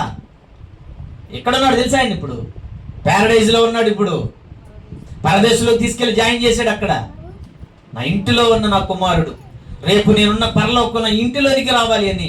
ఆ ఇంటిలోనికి, పరలోకం అనే దేవుని ఇంటిలోనికి వెళ్ళడానికి ముందు తాత్కాలికంగా అదిగో పరదేశు అనే ఆ లగ్జరీ, ఆ చోట్లో విశ్రాంతిలో ఉండిపోయాడు. అక్కడ జాయిన్ చేశాడు. నాయన నమ్మకమైన వాడు రా కొడుక, నా ఇంటిలో నమ్మక ద్రోహులుగా కనబడుతున్నప్పటికీ నువ్వు నమ్మకంగా ఉన్నావని మోషేను తీసుకెళ్లి ఈరోజు ప్యారడైజ్లో ఉన్నాడు. తెలుసా? పరదేశంలో ఉన్నాడు మోషే కాదు ఈరోజు అని గుర్తు చేస్తూ, ఇప్పుడు కింది చదవండి అన్నమాట. మోషే పరిచారకుడై ఉండి దేవుని ఇల్లంతటిలో నమ్మకముగా ఉండెను. అయితే ఇదిగో యేసుక్రీస్తు వారు, బాగా వినండి, ఎవరు? మన రక్షకుడు, మన కొరకు వచ్చినవాడు. అయితే క్రీస్తు కుమారుడై ఉండి ఆయన ఇంటి మీద నమ్మకముగా ఉన్నాడు. యేసు ప్రభు వారు కూడా దేవుని ఇంటి మీద నమ్మకం ఉన్నాడా అమ్మా? బాగా వినండి. మోషే గారు దేవుని ఇంటి మీద నమ్మకం ఉన్నాడంటే ఇశ్రాయేలీల మీద. యేసు ప్రభు వారు వచ్చినప్పటికీ అప్పటికి దేవుని ఇల్లుగా పిలువబడుతున్నది ఏది అమ్మా? ఇశ్రాయేలీలే, యూదులు. యూదుల పెద్దలు, యూదుల ప్రధానులు, యూదుల ధర్మశాస్త్రోపదేశకులు, పరిసయ్యులు, శాస్త్రులు, సద్దూకయ్యులు, అందరూ వీళ్ళెవరు? దేవుని ఇల్లు. ఇశ్రాయేలీలైనా యూదులైనా దేవుని ఇల్లు. ఆ ఇంటి మధ్య కూడా యేసుప్రభువు వారు ఎలా బ్రతికాడట? ఈయన కూడా నమ్మకంగా ఉన్నాడట. ఈ నమ్మకంగా ఈయన ఉన్నాడా? నమ్మకంగా ఉండి పరిచర్య చేశాడా? వాళ్ళలాగా ప్రవర్తించాడా? అమ్మా బాగా ఆలోచించండి. ప్రధాన యాజకులు ఎలా ఉన్నారు? బాగున్నారా? బాగలేరండి. దేవుని ఇంటిలో అని ప్రధాన యాజకులు, పూజారులే బాగులేదట. ప్రధాన యాజకుడు అర్థం ఏంటి? పెద్ద పూజారి అని అర్థం. మీకు అర్థమైందా?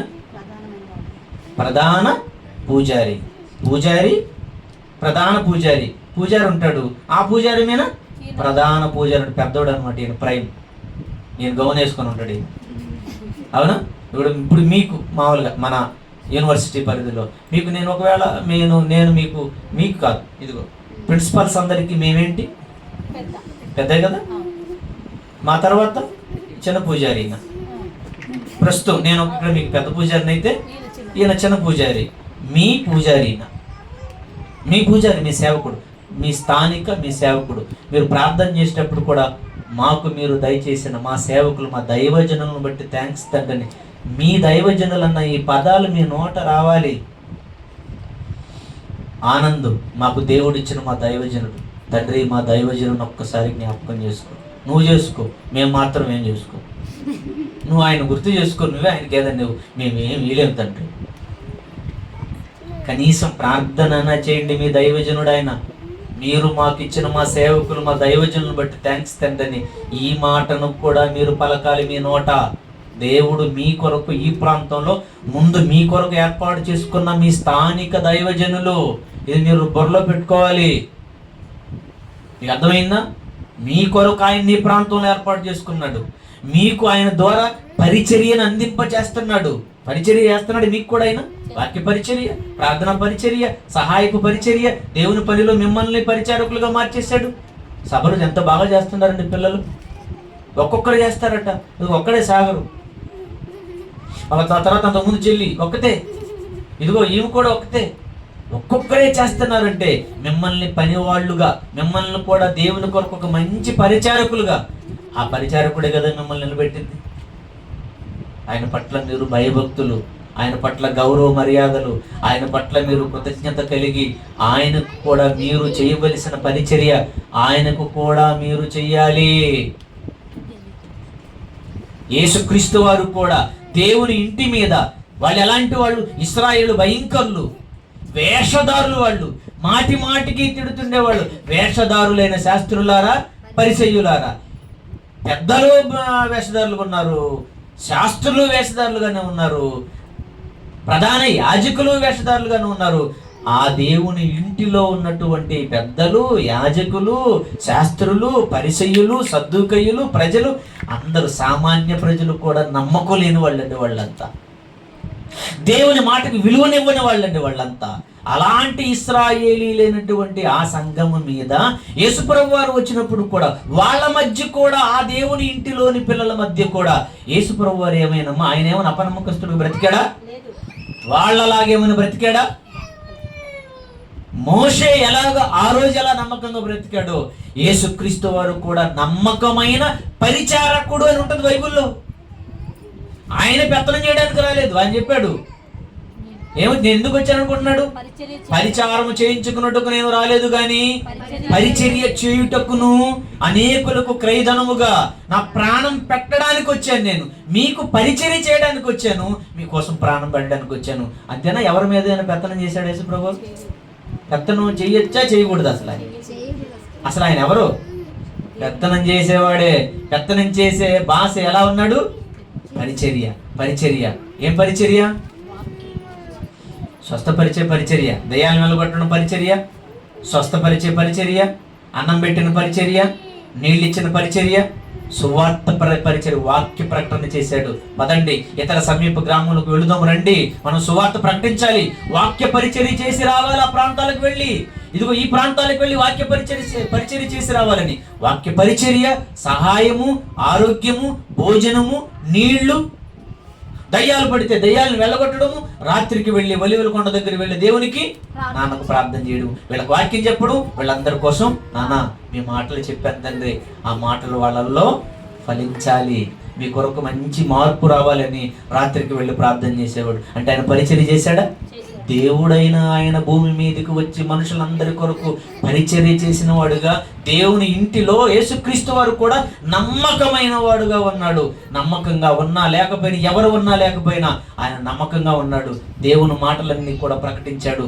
ఆయన చేయవలసిన పరిచర్య అంతా కూడా చేశాడు. ప్రాణం కూడా పెట్టేశాడు. రైట్. మరి కొత్త నిబంధన కాలం వచ్చిందా? ఇక కొత్త నిబంధన కాలానికి వచ్చేసరికి దేవుని ఇల్లు ఏది దేవుని ఇల్లు? అక్కడే చదవండి జాగ్రత్తగా, కొన్ని మంచి మాటలు చూపిస్తాను మీకు. అక్కడే చూడండి చివరిగా.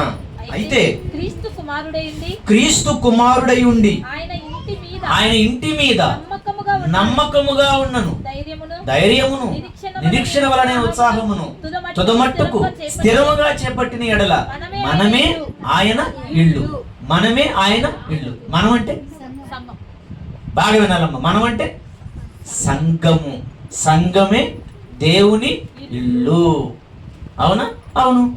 ఒకసారి కొరింథీయులకు రాసిన మొదటి పత్రిక చూడండి. ఒక్కసారి కొరింథీయులకు రాసిన మొదటి పత్రిక 3వ అధ్యాయం 9వ వచనం చూడండి. ఏమన్నాడు? మనం ఎవరమన్నాడు? కొరింథీయులకు రాసిన మొదటి పత్రిక 3వ అధ్యాయం 9వ వచనం. వీళ్ళు ఎవరమ్మా? కొరింథీలో ఉన్న దేవుని సంఘమేనా? ఈ కొరింథీలో ఉన్న వాళ్ళు ఎవరు? మొదటి వచ్చిన చదవండి జాగ్రత్తగా. మొదటి అధ్యాయం మొదటి వచనం.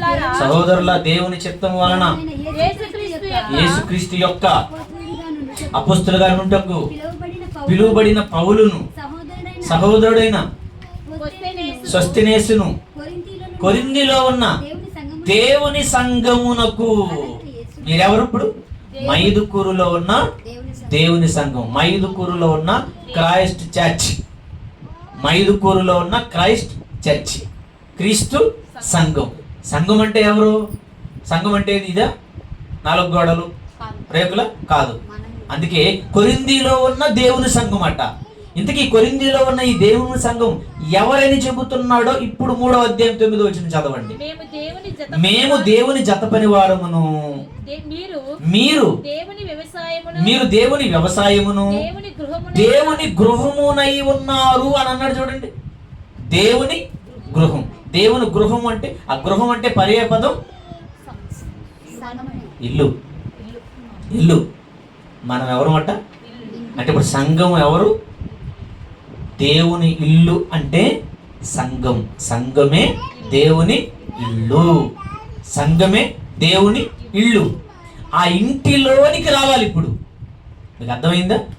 మరి ఇల్లు, ఈ సంఘం ఎలా ఏర్పడింది, ఎలా వచ్చింది? క్రీస్తు తన స్వరక్తాన్ని చిందించడం వల్ల. అంతేనా? రక్తంతో కట్టిందే ఇల్లు. రక్తంతో కట్టబడ్డాం మనం, రక్తంతో కొనబడ్డాం, రక్తంతో కడగబడ్డాం. అంటే ఎవరైతే యేసుక్రీస్తునందు విశ్వాసం ఉంచి యేసుక్రీస్తు రక్తంలో కడగబడతారో వాళ్ళందరిని ఏమంటారు? దేవుని ఇల్లు. ఆయన ఇంటలట. సంఘం అంటే ఆయన ఇల్లు. ఇది ఆయనే కట్టాడు, క్రీస్తు రక్తం ద్వారా కట్టాడు. ఇప్పుడు ఈ ఇంటిలోనికి, సంఘం అనే ఈ దేవుని ఇంటిలోనికి మనుషులు రావాలి. ఎవరింట్లో నుంచి రావాలి? మీ ఇంట్లో నుంచి దేవుని ఇంట్లోకి రావాలి. ఎవరి ఇంటిలో నుంచి వాళ్ళందరూ ఏం చేయాలి? వాళ్ళ ఇంటిలో ఉన్న వాళ్ళందరూ దేవుని ఇల్లైన సంఘములోనికి రావాలి. ఆ ఇంటిలోనికి కొంతమంది వచ్చారట. ఎవరు వచ్చారో ఏమంటున్నారో ఒక్కసారి అద్భుతమైన మాట రాశాడండి పౌలు గారు. ఎఫెసీయులకు రాసిన పత్రిక 2వ అధ్యాయం ఏమంటున్నాడు చూడండి. ఎఫెసీయులకు రాసిన పత్రిక 2వ అధ్యాయం 19వ వచనం చూడండి. 2వ అధ్యాయం 19వ వచనం. కాబట్టి మీరిక మీదట పరజనులను పరదేశులనై ఉండక పరిశుద్ధులతో ఏక పట్టణస్థులను దేవుని ఇంటి వారునై ఉన్నారు అన్న పదం చూడండి. దేవుని ఇంటి వారయ్యారట అంటే అర్థం ఏంటి? దేవుని ఇంటిలోనికి మీరు వచ్చారు. దేవుని ఇంటిలోనికి మీరు వచ్చారు. ఎవరు వీళ్ళు? వీళ్ళు ఎవరమ్మా? వీళ్ళు ఎఫెసీలు. ఎఫెసీలే కదా. ఎఫెసీలు అంటే ఎవరు? అన్ని జనులు, అంతేనా? అన్ని జనులుగా ఉన్నారు వీళ్ళు. దేవుడు లేడు వీళ్ళకి. నేను 1996వ సంవత్సరం వరకు నేను అన్యజనుణ్ణి, నేను అన్యుణ్ణి. మీరెవరు? మీరు అన్యులే. అన్యులమైన మనం దేవుని ఇంటిలోనికి వచ్చామట. ఇంటి వారయ్యారు. ఇంటివారు అవడం అంటే అప్పుడప్పుడు చూడండి, మగపిల్లలు పెళ్లి కాలేదనుకోండి, అప్పుడు మాతో కొంతమంది చెప్పే మాట ఏంటి తెలుసా? అయ్యగారు, అన్న లోకన్న గారు, మా వాడిని ఒక ఇంటోని అంటే వీడిని ఒక ఇంటోని చేయడం అంటే అర్థం ఏంటి? ఎవరైనా అమ్మాయి ఇంటి చూసి వాడు నాకు ఇంటోని చేయండి సార్ అంట. 100 అబద్ధాలు ఆడైనా ఇంటోని చేస్తాం, ఒక ఇంటోని చేస్తాం. అంటే పెళ్లి చేయడానికి ఎన్ని అబద్ధాలు ఆడాలన్నారు? 100 అంట. 100 ఒకటిగా 100 అబద్ధాలు ఆడి ఇంటోని చేస్తే పెళ్లి చేస్తే ఆ పెళ్లి నిలబడతా? ఎవడు చెప్పాడో కానీ పెద్దవాళ్ళు కూడా కొంతమంది. అసలు అబద్ధం అంటే ఎంత ప్రమాదం తెలుసా? అబద్ధాన్ని చాలు అగ్నిగుండానికి వెళ్ళడానికి. అబద్ధం అన్న దేవుని దృష్టిలో ఒక పెద్ద నేరం. ఆ నేరానికి శిక్ష అగ్నిగుండం అని రాశాడు బైబిల్లో. అబద్ధాలు ఆడే రోగాలు తెచ్చుకున్న వాళ్ళు ఉన్నారు, అబద్ధాలు ఆడి ప్రాణాలు పోగొట్టుకున్న వాళ్ళు ఉన్నారు. మీకు తెలుసా? అబద్ధాలు ఆడి ప్రాణాలు పోగొట్టుకున్న వాళ్ళు ఉన్నారు బైబిల్లో. అబద్ధాలు ఆడకూడదు, అబద్ధాలు ఆడి పెళ్లిళ్ళు చేయకూడదు. 100 అబద్ధాలు ఆడి ఒక ఇంటిలోనికి తీసుకెళ్తున్నారు, పెళ్లి చేస్తున్నారు కదా. దేవుని ఇంటి వాళ్ళను ఒక్కరినైనా మీరు చేశారా? 1996లో దేవుని ఇంట్లోకి వచ్చాను నేను. దేవుని ఇంటిలో సంఘంలోకి వచ్చాను నేను. మీరు ఎప్పుడు వచ్చారు? బాప్తిస్మం ఎప్పుడైతే మీరు తీసుకున్నారో, బాప్తిస్మం తీసుకోవడం అంటే అర్థం ఏంటి? ఎక్కడున్నారు మీరు? మీ ఇంట్లో ఉన్నారు. మీరు ఎలా ఉన్నారు? మీరు లోకంలో, పాపంలో, చీకటిలో, అపవిత్రతలో, ఆ దరిద్రతలో ఉన్న మనల్ని ఏం చేశాడు? శుభ్రం చేసి లోకంలో ఉన్న మనల్ని, బయట ఉన్న మనల్ని దేవుడు తన పరిశుద్ధ సంఘములోనికి, తన పిల్లల మధ్యకు, తన జ్యేష్ఠుడైనటువంటి యేసుక్రీస్తు కార్చిన రక్తంతో వచ్చిన సంఘంలోనికి, ఆ ఇంటిలోనికి దేవుడు మనల్ని తీసుకుని వచ్చేసాడు. వచ్చారా? చాలా మంది బాప్తిస్మం తీసుకొని ఇంట్లోకి వచ్చారా? చాలా మంది దేవుని ఇంటోళ్ళు కాడ. అంటే ఇంకా బాప్తిస్మం తీసుకోలేదంటే అర్థం ఏంటి? నువ్వు ఇంకా దేవుని ఇంటిలోనికి రాలేదు. రావాలి, ఇంట్లోకి రావాలి, దేవుని ఇంటిలోనికి రావాలి, సంఘంలోనికి రావాలి. వచ్చారంటే కొంతమంది ఇంటి వారయ్యారని ఆనందపడుతున్నాడు. ఈరోజు మీరు ఎంతమంది ఇంట్లోకి తీసుకొచ్చారు? దేవుని ఇంటిలోనికి మీరు తీసుకురావాలి. మీరు వాక్యం చెప్పండి, దేవుడు తీసుకొని వస్తాడు. అంటే బాప్తిస్మం పొంది సంఘం అనే దేవుని ఇంటిలోనికి వచ్చేసాం. ఆ ఇంటిలో మనం ఉంచేసాడు. మరి సంఘం అనే దేవుని ఇంటిలో ఉన్న నువ్వు ఎలా ఉండాలి? మరి ఎలా ఉండాలి? కొంతమంది ఇంట్లోకి వచ్చారు. పౌలు గారు కూడా వచ్చాడా? రాలేదా? పౌలు గారు వచ్చాడు. ఒకప్పుడు ఇంట్లో ఉన్నాడు, దేవుని ఇంట్లో లేడు, దేవుని ఇంటికి వ్యతిరేకంగా ఉన్నాడు. ఇంట్లో ఉన్న వాళ్ళందరినీ చంపడానికి మొదలుపెట్టి చంపడలేదా? దేవుని ఇంటిలో ఉన్నటువంటి వాళ్ళని చంపేశాడు. దేవుని ఇంటిలో ఉన్న నమ్మకమైన సేవకుడు, సువార్తికుడైన స్టెఫను చంపేశారండి.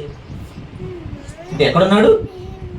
బయట ఉన్నాడు, లోకంలో ఉన్నాడు, యూద మత పిచ్చితో ఉన్నాడు. వాక్యం విన్నాడు, ప్రభువుని దర్శించాడు, ప్రభు మాట విన్నాడు. ఒక్కసారి ఒక్క మాటకి దెబ్బకు మారిపోయాడు. మార్పు అంటే పౌలు గారిదే. ఒక్క మాటకి ఒక్కసారి మార్గ మధ్యములో దమస్కులో ప్రభు కనబడ్డాడు. అంతే, తన జీవితాన్ని మొత్తాన్ని మార్చేసుకున్నాడు. దేవుని ఇంటిలోనికి వచ్చేసాడు. బాప్తిస్మం తీసుకున్నాడా? అన్నయ్య ఇచ్చేసాడా? అన్నయ్య చెప్పేశాడా? సౌలు లేసేయి, ఆలస్యం చేయడం ఎందుకు? లేచి ఆయన నామమును బట్టి ప్రార్థన చేసి బాప్తిస్మం పొంది నీ పాపాలు కడుక్కొని దేవుని ఇంటిలోనికి వెళ్ళిపో. అలా మారు మనసు పొంది బాప్తిస్మం తీసుకొని దేవుని ఇంటిలోనికి వచ్చేసాడు, సంఘములోనికి వచ్చేసాడు. అర్థమైందా? సంఘంలోనికి వచ్చేసాడు. సంఘంలోనికి వచ్చిన తర్వాత పౌలు గారు ఎలా బ్రతికాడు, ఎలాంటి వాడు ఉన్నాడో బైబిల్ రాయబడింది. వచ్చాడా? ఎలా ఉన్నాడు ఆయన? వచ్చాడు. ఆయనతో పాటు మరి కొంతమంది దేవుని ఇంటిలోని సంఘంలోనికి వచ్చారు. దేవుని ఇంటిలో ఉండాలంటే గుర్తుపెట్టుకోండి, సంఘం అనేది గౌరవించండి. సంఘం అనేది దేవుని ఇల్లు. ఆ దేవుని ఇంటిని గౌరవించండి. ఆ దేవుని ఇంటిలో మీరు ఉండండి. మీ ఇంట్లో మీరు ఉండకపోయినా పర్వాలేదు, దేవుని ఇంటిలో మాత్రం ఖచ్చితంగా మీరు ఉండి తీరాలి. నీకు అర్థమవుతుంది కదా? దేవుని ఇంటిలో మీరు ఖచ్చితంగా ఉండాలి. మీరు ఎలా ఉండాలి అంటే, కొంతమంది యవ్వనస్తులు వచ్చారు ఇంటిలోనికి. ఎవరెవరు వచ్చారు? తిమోతి వచ్చాడా? వచ్చాడు. తీతు వచ్చాడా? వచ్చాడు. ఎపఫ్రదీతు వచ్చాడా? వచ్చాడు. ఎపఫ్రా వచ్చాడా? వచ్చాడు. ఫీబే వచ్చిందా? ప్రిస్కిల్లా వచ్చిందా? అకులా వచ్చాడా? వచ్చాడు. వచ్చిన వాళ్ళు ఎలా ఉన్నారు ఒక్కసారి చూద్దామా? దేవుని ఇల్లైన సంఘములోనికి వచ్చిన వాళ్ళు, యవ్వనస్తులు, స్త్రీలు ఎలా ఉన్నారో ఒక్కసారి ఆ మాటలు మీరు త్వరగా చూద్దురు. చూడండి ఒక్కసారి మీరు ముందుగా కొరింథీయులకు రాసిన మొదటి పత్రిక 4వ అధ్యాయం 17వ వచనం. మొదటి కొరింథీ 4వ అధ్యాయం 17వ వచనం చూడండి. యవ్వనస్తుడైన తిమోతి యవ్వన కాలంలో దేవుని ఇంటిలోనికి వచ్చాడు, మారు మనసు పొంది. చూడు, మన కొంతమంది యవ్వన బిడ్డలు, ఇదిగో తమ్ముడు చూడండి చక్కగా యవ్వనస్తుడు, అదిగో మరొక తమ్ముడు, అలాగే కొంతమంది యవ్వనస్తులు ఎంత చక్కగా పరిచర్య చేస్తున్నారండి. మీకంటే ముందు యవ్వన కాలంలో మీ సేవకుడు, మీ దైవజనుడు ఆనంద్ గారు వచ్చారు. ఆయన యవ్వన కాలంలో నుంచి వచ్చాడు. నేను చాలా సంవత్సరాలను చూస్తున్నాను పాపం ఆనందని. ఆర్థిక ఇబ్బందులు ఉన్నా, ఆస్తిపాస్తులు లేకపోయినా ఎంత నమ్మకమైన విధేయుడైనా అంత మంచి పరిచారకుడు అండి. అంత పనివాడు, అంత విధేయుడు. దేవుని ఇంటిలోనికి వచ్చాడు, ఈ రోజుకి ఇంటిని విడిచిపెట్టలేదు. ఆ ఇంటిలో కూడా నమ్మకమైన పరిచారకుడుగా ఉన్నాడే తప్ప నాకు తెలిసినంత వరకు ఎవరి మీద ఆయన పెత్తనం చేసినట్టుగా, ఎవరిని గురించి చెడుగా ఎప్పుడు చెప్పినట్టుగా ఇంతవరకు నాకు తెలియదు. అలాంటి వాళ్ళ కోసం దేవుడు చూస్తున్నాడు. తిమోతి వచ్చాడు యవ్వన కాలంలో, ఆయన కోసం ఏమని రాస్తున్నాడు చూడండి. ఇందు నిమిత్తం ప్రభువునందు నాకు ప్రియుడును. ఆ పదం చూడండి, నమ్మకం. ఈ పదాన్ని గుర్తుపెట్టుకోవాలి మీరు. ప్రభువునందు నాకు ప్రియుడును, నమ్మకమైన నా కుమారుడును తిమోతిని మీ యొద్దకు నేను పంపిస్తున్నాను. అతడు క్రీస్తునందు నేను నడుచుకునే విధమును, అనగా ప్రతి స్థలములోను ప్రతి సంఘములోను నేను బోధించి విధమును మీకు జ్ఞాపకము చేయును. నేను మీ యొద్దకు రానని అనుకొని కొందరు ఉప్పొంగుచున్నారు. ప్రభు చిత్తమైతే త్వరలోనే మీ యొద్దకు వచ్చి ఉప్పొంగుచున్న వారి మాటలనే కాదు, నేను వాళ్ళ పనిని చూస్తాను అంటున్నాడు. అంటే తిమోతి యవ్వన కాలంలోనే దేవుడి దగ్గరకు వచ్చాడట. ఎలాంటి వాడుగా ఉంటున్నాడట? నమ్మకమైన వాడు అంటాడు చూడండి. అవునా? నమ్మకమైన వాడు. కొలసీలు రాసిన పత్రిక 4వ అధ్యాయం 9వ వచనం చూడండి. కొలసీలు రాసిన పత్రిక 4వ అధ్యాయం 9వ వచనం. అక్కడ చూడండి. మీరు మా స్థితి తెలుసుకొనున్నట్లు మీ హృదయములను అతడు ఆదరించినట్లు అతనితో కూడా నమ్మకమైన ప్రియ సహోదరుడునైన వనేసీమును మీ యొద్దకు పంపుచున్నాను. ఇతడు మీ యొద్ద నుండి వచ్చినవాడే, మీరిక్కడ సంగతులను మీకు తెలియజేతురు. ఎవరైనా? వనేసీము, అంతకుముందు తిమోతి, వీళ్ళందరూ దేవుని ఇంటిలోనికి వచ్చారట. పౌలు గారితో పాటు దేవుని ఇల్లైన సంఘంలో నమ్మకమైన పిల్లలండి వీళ్ళు, నమ్మకమైన వాళ్ళు. నమ్మకం. అలాగే కొలసీలు రాసిన పత్రిక 1వ అధ్యాయం 7వ వచనం కూడా చూడండి. అక్కడ ఇంకొక ఆయన కనపడతాడు. ఎపఫ్రాను మా ప్రియుడైన తోటి దాసుని వలన మీరు ఈ సంగతులను నేర్చుకుంటురి. అతడు మా విషయంలో నమ్మకమైన క్రీస్తు పరిచారకుడు. దేవుని ఇంటిలో మాతో పాటు నమ్మకమైన, అదుగో క్రీస్తుకు పరిచర్య చేసేవాడు అని అన్నాడు. ఇదేంటండి, ఎంతమంది యవ్వనస్తులు అంత నమ్మకంగా పరిచర్య చేస్తున్నారా? అవును, ఆ ఇంటిలోనికి రావడమే గొప్ప. వచ్చిన మనం నమ్మకంగా పరిచర్యను దేవుడు నీకు ఇచ్చాడు. మీరు ఏ పరిచర్య చేస్తున్నారు చెప్పండి? ఏ పరిచర్య చేస్తున్నారు? బైబిల్లో స్త్రీలు కూడా ఉంటారండి. ఒక తిమోతి నమ్మకమైన పరిచారకుడుగా ఉన్నాడు. దైవజనుడు పౌలు గారు ఎక్కడికి పంపిస్తే అక్కడికి వెళ్ళి నమ్మకంగా వాక్య పరిచర్య చేసి వచ్చేవాడు. అటు సంఘానికి పరిచర్య చేస్తూ, అటు సేవకుడైన పౌలు గారికి కూడా తన సేవకుడు, తన స్థానిక సేవకుడైనటువంటి పౌలు గారికి కూడా ఉపచర్య చేసిన వాడుగా, పరిచర్య చేసిన వాడుగా వీళ్ళందరూ కనపడతారండి. తిమోతి మంచి పరిచారకుడు. ఎవరికి? సంఘ పిల్లలకు, దేవుని పిల్లలకు పరిచర్య, సేవకునికి పరిచర్య. ఇద్దరికి పరిచర్య చేయవలసిన వాళ్ళం మనం. మీ సేవకునికి, మన సేవకులు ఎవరైతే ఉంటారో మీకు వాక్య పరిచర్య చేస్తూ, మీకోసం ప్రార్థన చేస్తూ, మిమ్మల్ని వాక్యంతో దేవుళ్ళు నిలబడుతున్న మీ సేవకునికి మీరు పరిచర్య చేయాలి. మీతో పాటు ఉన్నటువంటి ఇంటిలో ఉన్నటువంటి పరిశుద్ధులైన దేవుని పిల్లలకు కూడా మీరు ఏదో ఒక పరిచర్య చేయాలి. మీరు వాళ్ళకి ఎవరి మీద పెత్తనాలు చేసుకోవడానికి లేదు. అందరము దేవుని ఇంటిలో నమ్మకమైన పరిచర్య చేసే వాళ్ళంగా ఉండాలి. రకరకాల పరిచర్య, మందిరం శుభ్రం చేసే పరిచర్య, ఆనందంగా నవ్వుకుంటూ పెందలకాడ వచ్చి శుభ్రంగా పరిచర్య చేయి. వస్తువులన్నీ శుభ్రం చేసే పరిచర్య, చక్కగా శుభ్రం చేయి. వచ్చిన వాళ్ళకన్నా మంచి నీళ్ళు తెచ్చి పెట్టించే పరిచర్య, మంచి నీళ్ళు తెచ్చి ఇచ్చేసేయి. అన్నం పెట్టే పరిచర్య, భోజన పరిచర్య చేయి. నీటి పరిచర్య చేయి. శుభ్రం చేసే పరిచర్య చేయి. ఇక్కడ నీకు ఎంతో పరిచర్య ఉంది. ఏ పరిచర్య చేస్తున్నారు మీరు చెప్పండి? చేస్తున్నారా? అంత ఆనందం చూసుకుంటాడు, వాళ్ళు భార్య చూసుకుంటుంది, అదిగో సాగర్ చూసుకుంటాడు, ఇంకొక తమ్ముడు చూసుకుంటాడు అంటారు. మీరేం చూసుకుంటారు? మీ పరిచర్య ఏది? సంఘములో మీ పరిచర్య ఏది?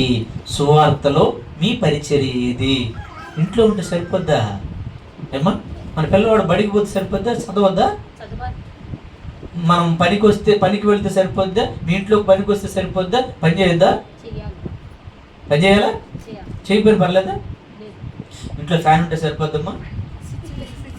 కరెంట్ లేకపోయిన పర్లేదా? ఇంట్లో ఫ్యాన్ ఉండాలి, మొన్న ఫ్యాన్ ఇవ్వాలి, పని చేయాలి. ఫ్యాన్ ఉండాలి, పని చేయాలి. మిక్సీ ఉండాలి, పని చేయాలి. కూలర్ ఉండాలి, పని చేయాలి. ఉండి పని చేయకపోతే ఏమంటావు? పనికి మాలింది, తినగ కూడా జరగదు, పనికి మాలింది, గ్రైండర్ కూడా అవ్వదు అంటావు. పని చెయ్యనిది పనికి మాలినది. మరి దేవుని ఇంటిలో నువ్వు ఉన్నావు, వచ్చావు బాగానే ఉంది, ఇంట్లోకి వచ్చావు బాగానే ఉంది. ఇది పనేది? పనివారుగా ఉన్నారా? బలా నమ్మకమైన మంచి దాసుడు అంటే పరిచర్య చేసేవాడా అని అన్నాడు. మీరు మంచి పరిచర్య చేసేవాళ్ళుగా ఉన్నారా? మీకు పని ఉందా? ఏ పని ఉంది? శుభ్రం చేసే పని. చిన్న పని అనుకుంటున్నారా?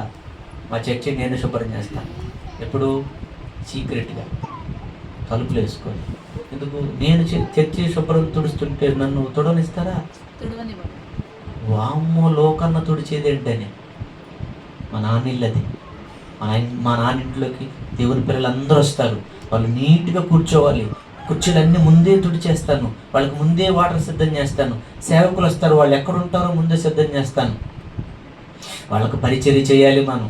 మీకు తెలుసో తెలీదో, నేను ఈ రోజుకి తెలియకుండా మన దగ్గరికి సేవకులు వస్తారు కదా, మీ అయ్యగారు కూడా పిలిచాం మేము. ఆయన బాబులేక హాస్పిటల్లో ఉన్నాడు. సేవకులు వచ్చినప్పుడు వాళ్ళ షూ ఉంటాయి కదా, ఆ షూ వాళ్ళకి తెలియకుండా నేనే శుభ్రంగా పక్కకి వెళ్ళి తుడిచేసి తీసుకొచ్చి అక్కడ పెట్టేస్తాను. చూస్తే నన్ను తోడనివారు. సేవకుల పాదాలు, వాళ్ళ పాదాలు మోపిన ఆశీర్వాదం ఉంది. మీరు ఏమనుకుంటున్నారు? నేనే నీళ్ళు పెడతాను, నేనే వాళ్ళకి టవల్ ఇస్తాను. ఈ రోజుకి మరి పరిచర్య చేసే పిల్లలు ఉన్నారు. వాడి చేత నేను చేయించవచ్చు. కానీ నాకు ప్రతిఫలం ఏది? నేను చెయ్యాలి కదా. నేను చెయ్యాలి, వాడి చేత చేయించాలి. నేను చెయ్యాలి, వాడి చేత చేయించాలి. నేను చేయకపోతే నాకు ప్రతిఫలం ఎప్పుడు వస్తుంది? పనివాడు పరిచర్య చేస్తే కదా పరిచర్యకి ప్రతిఫలం పరలోకం ఇస్తాను అన్నాడు. అందుకే యేసు పరిచర్య చేశాడు, అపోస్తులు పరిచర్య చేశారు, మోషే పరిచర్య చేశాడు, తిమోతి పరిచర్య చేశాడు, తీతు పరిచర్య చేశాడు, ఒనేసిము పరిచర్య చేశాడు. మరి స్త్రీలు కూడా వచ్చేసారు బాప్తిసం తీసుకుని దేవుని ఇంట్లోకి. మీరు ఎలా వచ్చారు? కొంతమంది మిమ్మల్ని కూడా చూస్తున్నాను నేను. నమ్మకమైన కొంతమంది పరిచర్య చేస్తుంటారు, కొంతమంది అసలు పట్టించుకోరు. కొంతమంది ఇంటినే పట్టించుకోరు, ఈ ఇంటినే పట్టించుకుంటారు. మీకు అర్థమైంది? ఆ ఇంట్లోనే నమ్మకంగా ఉండరు, ఈ ఇంట్లో కూడా నమ్మకంగా ఉండరు. నమ్మకం లేకపోతే ఎలా? స్త్రీలు వచ్చేసారట. వాళ్ళు ఎలా ఉన్నారు చూడండి. తిమోతికి రాసినటువంటి పత్రిక, మొదటి పత్రిక 3వ అధ్యాయం. స్త్రీల గురించి కూడా వాళ్ళు కూడా ఏం చేయాలో చూడండి. ఆ ఇంటిలో ఉన్న వాళ్ళు ఏమేమి చేయాలో చెప్తున్నాడు. తిమోతికి రాసిన మొదటి పత్రిక 3వ అధ్యాయం 10 వచనం 11 12 వచనం జాగ్రత్త చదవండి అమ్మా. మరియు వారు మొదట పరీక్షింపబడవలెను, తరువాత వారు అనింద్యులైతే పరిచారకులుగా ఉండవచ్చును. అమ్మా, ఎలా ఉండాలి దేవుని ఇంటిలో? మన ఇంటిలో, మా ఇంట్లో నేను పరిచర్య చేస్తాను ఏమంటారా? మా ఇంట్లో మీరు ఒకవేళ అబద్ధం అనుకుంటే మా భార్య నెంబర్ ఇస్తాను. నేను మా ఇంట్లో దాదాపు వారంలో ఒక 4-5 రోజులు నేను ఇల్లంతా శుభ్రం చేస్తాను. చీపురుతో నేను ఇల్లంతా శుభ్రం చేస్తాను. నిజం అండి. ఈ రోజుకి మా ఇంట్లో నేనే ఇల్లంతా చీపురు తీసుకొని శుభ్రం చేస్తాను. మరి మీ ఆవిడ ఉంది కదన్నట్టే, మా ఆవిడ చేసే పని ఆమె చేస్తుంటుంది, నా కూతుర్లు చేసే పని వాళ్ళు చేస్తుంటారు. మరి నేను కూడా ఏదో పని చేయకపోతే ఎలా? అది తీసుకురా, ఇది తీసుకురా, రవాబు చేస్తే ఎలా? పరిచర్య అండి. పని చేయడం ఎంత ముద్దో తెలుసా? నేను ఊడుస్తుంటే మా భార్య మా పిల్లలు కూడా ఎంత సంతోషిస్తారు తెలుసా? నానా నేను ఊడుస్తాను అంటది మా కూతురు, అయ్యా నేను ఊడుస్తానంటది. అయినా కూడా మన ఇల్లు, మన ఇంటిలోనే మనం పరిచర్య చేసుకుంటున్నామంటే దేవుని ఇంటిలో ఇంకెంత పరిచర్య చేయాలండి? మీరు పరిచర్య చేయడం మహాభాగ్యం, దేవుడిచ్చిన వరం. పరిశుద్ధులకు పరిచర్య చేయడానికి కొంతమంది వాళ్ళ ఇంట్లో వాళ్ళంతా కూడా వాళ్ళు ఇల్లంతా కూడా సిద్ధపడ్డారట. స్టెఫన్ ఇంటి వారట పరిశుద్ధులకు పరిచర్య చేయడానికి తమ్ములు తాము అప్పగించుకున్నారు. ఇంటిల్లో పాది వెళ్ళి పరిచర్య చేస్తారట. ఆయన భార్య, ఆయన పిల్లలందరూ కూడా దేవుని ఇల్లైన సంఘంలో సేవకులకు, దేవుని పిల్లలకు కొంతమంది ఎంతెంత పరిచర్య చేస్తుంటారండి. మీ సేవకుడు, మీ అయ్యగారు కూడా నాకెంతో పరిచర్య చేస్తాడు. నేను వస్తే ఎంతో పరిచర్య చూసుకుంటాడు. అన్ని నాకు పరిచర్య. అక్కడ స్త్రీలు కూడా ఉన్నారట. వాళ్ళు కొంతమంది స్త్రీలు ఏం చేస్తున్నారట? చదవండి ఇప్పుడు అన్నమాట ఎంత బాగా. మరియు వారు మొదట పరీక్షింపబడవలెను, తరువాత వారు అనిందులైతే పరిచారకులుగా ఉండవచ్చును. అటువలే పరిచర్య చేయు స్త్రీలును. పదం చూడండి. అంటే దేవుని ఇంటిలోకి రావాలి. ఇంట్లోకి వచ్చిన నువ్వు ఎలా ఉండాలి? నమ్మకమైన దానవుగా ఉండాలి. ఎవరు ఏమన్నా అన్నా, ఎవరు ఏమైనా సరిగినా గొనిగినా ఇంటిని విడిచిపెట్టకూడదు. మోషే విడిచిపెట్టాడా? అమ్మ విడిచిపెట్టాడా? యేసుప్రభువు విడిచిపెట్టాడా? యెహోషువ విడిచిపెట్టాడా? అపోస్తలులు విడిచిపెట్టారా? వాళ్ళు విడిచిపెట్టలేదండి. ప్రాణాలు విడిచిపెట్టారు తప్ప దేవుని ఇంటి పరిచర్యను విడిచిపెట్టలేదు. చాలా మంది విడిచిపెట్టి వెళ్ళిపోయారు. ఎవరు వెళ్ళినా పట్టించుకోలేదు.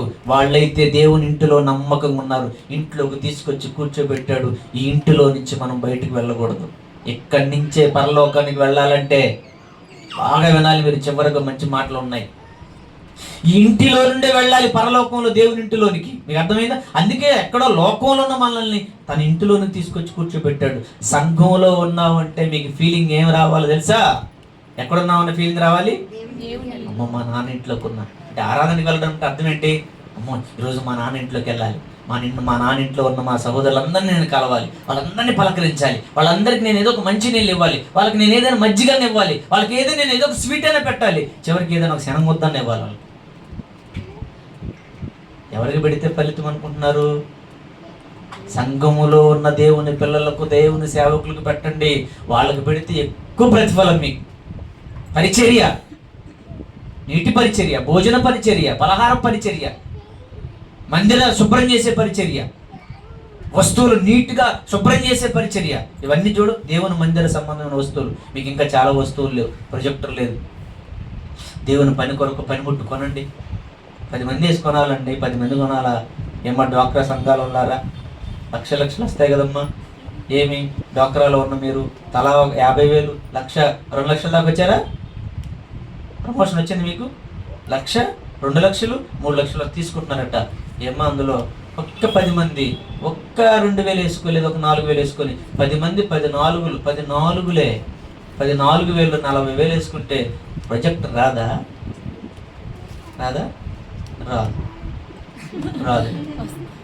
రాదు. మీ ఇంటిలో ఒక ఎల్ఈడి 40,000-50,000 పెట్టి ఈఎంఐతో మీరు కొనుక్కుంటున్నారు కదా.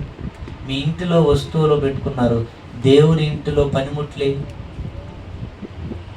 కుర్చీలు కావాలి కదా, సౌండ్ సిస్టమ్ కావాలి కదా, ప్రొజెక్టర్ కావాలి కదా, లైట్లు కావాలి కదా, టేబుల్స్ కావాలి కదా, సువార్తకి ఏదైనా ఒక వ్యాన్ కావాలి కదా, పని కోసం పనిముట్లు కావాలి. నాన్న ఇంట్లో పనిముట్లు కావాలి. మీ ఇంట్లోనేమో వేల రకాల అన్ని వస్తువులు ఉంటాయి. ఈఎంఐలైనా సరే కావాలి కదండి, ఉండాలి కదండి అన్నావు. మీ ఇంట్లో కావాలి కదా, ఉండాలి కదా, ఈఎంఐలు పెట్టి తీసుకురమ్మని మీ ఆయన్ని బలవంత పెట్టావు. మరి దేవుని ఇంటిలో అరకొర వస్తువులే ఉన్నాయి. అసలు ఇల్లు కూడుకోవడానికి సొంత స్థలమే లేదే. ఇంతమంది మీరు ఎందుకు ఆలోచించకూడదు చెప్పండి? ఆలోచించకూడదా? మన నాన్న ఇంటిలో కూడుకోవడానికి సొంత స్థలం వద్దా మనకు? సొంత బిల్డింగ్ వద్దా మనకు? సొంత వస్తువులు వద్దా మనకు? మీరు కొంచెం త్యాగం చేస్తే చాలు కదా. నలుగురు 4 చేతులు వేస్తే అవుతాయా? 5 వేళ్ళు కలిస్తే ఏమవుతాయమ్మా? పిడికిలైంది. ఒక్కేళ్ళు ఇదొక్కటే లేచిందానికి ఏం పట్టుకుంటుంది? ఎట్లా అడుగుద్ది? ఏం పట్టుకుంటుంది? ఏం పట్టుకోవడానికి లేదు. అదే 5 వేళ్ళు కలిస్తే దేన్నైనా పట్టుకోగలదు. పిడికిలు అవుతుంది. పిడికిలతో గుద్దితే గోడ 3 ముక్కలు అవుతుంది. మనుషులు కొద్ది వాకండి, పాపం వస్తే గోడను కొద్దండి. కలవాలి కదా. కలిసి తండ్రి ఇంటిలో ఏది నీ పరిచర్య? ఎంతవరకు నమ్మకంగా ఉండగలుగుతున్నావు? కొంతమందికి సంఘం అంటే అసలు ఉండదని ఊరికి వస్తారు, హాజరు వేయించుకొని వెళ్తారు. సంఘంలో హాజరు వేయించుకోవడానికి ఇంట్లోకి వచ్చేది నీ తండ్రి ఇల్లు. బాధ్యతగా రావాలి. ఇక్కడ బాధ్యత కలిగిన వాళ్ళు ఉండాలి, నమ్మకమైన వాళ్ళుగా ఉండాలి, పరిచర్య చేసేవాళ్ళుగా ఉండాలి. స్త్రీలు పరిచర్య చేయాలి, పురుషులు పరిచర్య చేయాలి, అందరూ పరిచారకులుగా ఉండాలట. ఎందుకు తెలుసా? దేవుని ఇంటిలో ఉన్న వాళ్ళందరూ నమ్మకమైన వాళ్ళకి ఎందుకు ఉండాలో తెలుసా? ఎందుకు నమ్మకంగా ఉండాలో, ఎంతవరకు నమ్మకం ఉండాలో చివరికి ఒక మాట చూడండి. ప్రకటన గ్రంథం దేవుడు కోరుకుంటున్నాడట. దానికి ముందు ఒక్క మాట, దానికి ముందు ఒక మాట చూడండి. కీర్తన గ్రంథం చూడండి. ఎలాంటి వాళ్ళంగా మనం తన ఇంటిలో ఉండాలని దేవుడు కోరుకుంటున్నాడు. 101వ అధ్యాయం 6వ వచనం. కీర్తన గ్రంథం 101వ అధ్యాయం 6వ వచనం చూడండి. నా యొద్ద నివసించున్నట్లు పరలోకంలో నివాసం ఉండాలి మనం. అమ్మా అంతే కదా, పరలోకంలో నివాసం ఉండాలి. రేపు వెళ్ళిపోవాలి మనం పరలోకానికి. పరలోకంలో దేవుని ఇంట యేసుప్రభువు వారు ఏమన్నాడు గుర్తుకు తెచ్చుకోండి. ఇక్కడ ఇల్లు సంఘం, పరలోకం అనేది కూడా ఏంటి? ఇల్లే అన్నాడు యేసుప్రభువు వారు. నా తండ్రి ఇంట అని అన్నాడు. ఆ ఇంటిలోనికి వెళ్ళాలంటే ముందు ఎక్కడికి రావాలి? ఈ ఇంట్లోకి రావాలి. ఈ ఇంటిలోకి వచ్చిన మనము ఆ ఇంటిలో ఎలా ఉండాలని ఎదురు చూస్తున్నాడు. కీర్తన గ్రంథంలో రాయించాడు చూడండి. నా యొద్ద నివసించున్నట్లు దేశములో నమ్మకస్తులైన వారి కొరకు నేను కనిపెడుతున్నాను. ఎలాంటి వాళ్ళు కావాలట? నమ్మకస్తులు. మీరు నమ్మకస్తులేనా? నమ్మకంగా ఉంటున్నారా? ఎవరు వచ్చినా రాకపోయినా, ఎవరు ఏమన్నా అనకపోయినా, ఏమి జరిగినా నీ తండ్రి ఇంటిని విడిచిపెట్టకుండా ఆ తండ్రి ఇంటిలో నమ్మకమైన వాడవుగా ఉంటున్నావా? మీరు నమ్మకమైన వాళ్ళేనా? నమ్మకమైన వాళ్ళ కోసమే కనిపెడుతున్నాడట. నమ్మకమైన వాళ్ళే రేపు పరలోకంలో దేవుని ఎదుట ఉంటారట. ప్రకటన గ్రంథం 2వ అధ్యాయం 10వ వచనం. ప్రకటన గ్రంథం 2వ అధ్యాయం 10వ వచనం. ఇదిగో మీరు శోధింపబడినట్లు అపవాది మీలో కొందరిని చెరలో వేయింపబోచున్నాడు. 10 దినములు శ్రమ కలుగును, మరణము వరకు. ఆ పదం చూడండి అమ్మా, పదాలు చూడండి రాయించాడు దేవుడు ఎవరు? నమ్మకస్తుడు. మనం ఎలా ఉండాలన్నాడు? బయట ఉన్నప్పుడు ఎలా ఉన్నావో ఇంట్లోకి వచ్చిన తర్వాత నమ్మకమైన వాడుగా మారిపోండి. మనం నమ్మకస్తులుగా ఉండాలి. మీ గురించి మీ సేవకులు చెప్పగలుగుతున్నారా? పౌలు గారు తిమోతి గురించి కొరింథీ సంఘాన్ని చెప్తున్నాడు, స్టేట్మెంట్ ఇస్తున్నాడు. నమ్మకమైన నా కుమారుడగు తిమోతి నమ్మకమైన వాడు. మీ గురించి మీ సేవకులు చెప్పగలగాలమ్మా. నీ గురించి చెప్పగలడా మీ దైవ సేవకుడు, మీ పరిచారకుడు, మీ వాక్య సేవకుడు ఆనందం చెప్పగలడా? మీ గురించి ఆనందంగా చెప్పగలడా? నమ్మకమైన పరిచారకురాలు ఇదిగినా, నమ్మకమైన పరిచారకుడు ఇతను అని చెప్పగలడా? చెప్పాలి. నమ్మకమైన వాళ్ళు కావాలి. ఎంతవరకు నమ్మకం ఉండాలన్నాడు? మరణము వరకు నమ్మకముగా ఉండుము, నేను నీకు జీవ కిరీటం. ఇప్పుడు చెప్పండి, జీవ కిరీటం ఎవరికి ఇస్తాడు? నమ్మకస్తులుగా, అపనమ్మకస్తులుగా? ఇంట్లో ఉన్న వాళ్ళక, ఉండి నమ్మకంగా ఉన్న వాళ్ళక, నమ్మకంగా ఉండి పరిచర్య చేసిన వాళ్ళక? ఇంట్లోకి రాక చాలా మంది ఇంట్లోకి రాలేదు. తీసుకురండి బాప్తిస్మం ద్వారా, వాక్యం చెప్పండి. ఇంట్లోకి వచ్చిన తర్వాత వాళ్ళు నమ్మకమైన వాళ్ళుగా ఉండాలి. నమ్మకంగా నువ్వు ఉండి ఏం చేయాలి? ఏదో ఒక పరిచర్య నువ్వు చేస్తూ ఉండాలి. స్త్రీవా, నువ్వు చేయగలిగిన పరిచర్య, నువ్వు ఏ పరిచర్య చేయాలో మీ అయ్యగారిని అడగండి, మీ పరిచారకుని అడగండి, మీ సేవకుని అడగండి, ఆయనకి సపోర్ట్ చేయండి. ఆయనకు కూడా మీరు సహకారులుగా మారండి. సేవకుడైన పౌలు గారికి అక్కుల ప్రిస్కిల కుటుంబం నిలబడిందండి. ఆయన ఆదుకున్నది, ఆయన అవసరాలు తీర్చింది, ఆయనకి సహాయం చేసింది. ఆయన ఆలోచిస్తున్నాడు దేవుని కొరకు ఎన్నో కొనాలని, కట్టాలని, ఎన్నో ఆలోచనలతో ఉన్నాడు ఆయన. మీరు కూడా అందరూ పరిచారకులుగా సపోర్ట్గా నిలబడండి. మీరందరూ మీ వంతుగా మీరు పాలిభాగస్తులు కండి. ఇప్పుడు ఎంతమంది ఉన్నారు చెప్పండి? సహజంగా నాకు తెలిసి ఒక 30 మంది ఉన్నారు. ప్రతి నెల సువార్త పనిలో మీరు ఏమైనా మీ కష్టార్జితాన్ని ఇవ్వగలుగుతున్నారా?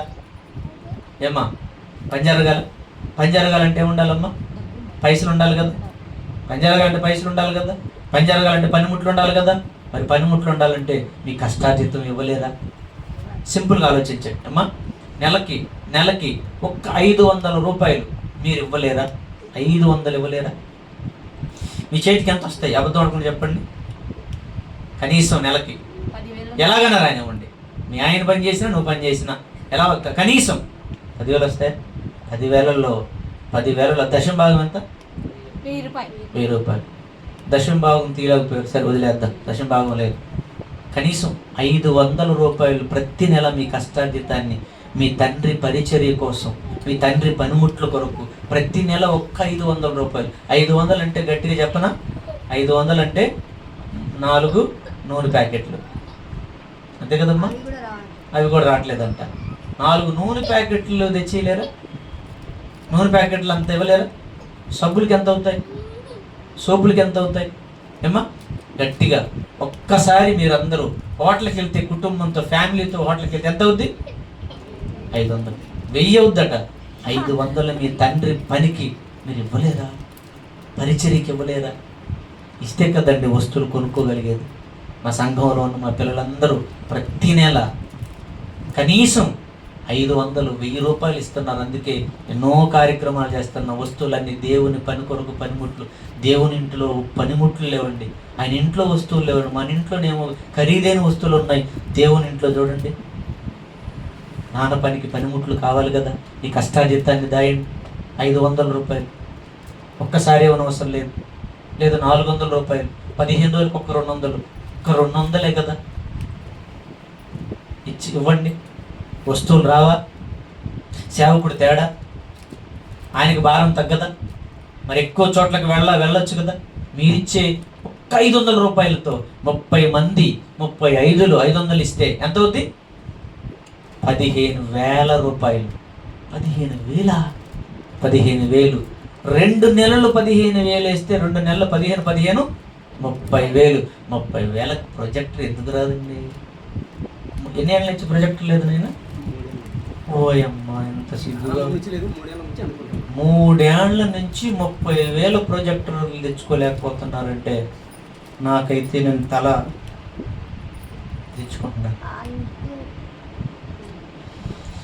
మీరు సభలు చేస్తున్నారు, గ్రేట్. సువార్త పనికి చిన్న పనిముట్టు అవసరమైతే మీ ఇంట్లో ఏదైనా పనిముట్టు మానేయండి, కొనండి. నాన్న కోసం మంచి మంచి వస్తువులు కొనాలండి. మన ఇంట్లో ఎందుకండి మంచి ఖరీదైన వస్తువులు? దేవుని ఇంటిలో ఉండాలి. దేవుని ఇంటిలో మంచి టేబుల్ ఉండాలి. దేవుని ఇంటిలో మంచి ఫ్యాన్ ఉండాలి. దేవుని ఇంటిలో మంచి స్టాండ్ ఉండాలి. దేవుని ఇంటిలో దేవుని పిల్లలు కూర్చోడానికి మంచి కుర్చీలు ఉండాలి. దేవుని ఇంటిలో కదండి ఉండవలసింది మంచి వస్తువులు. మన ఇంట్లో ఉంటే ఏం ఉపయోగం అండి? ఇప్పుడు ప్రతిఫలం, ఇప్పుడు దీవెన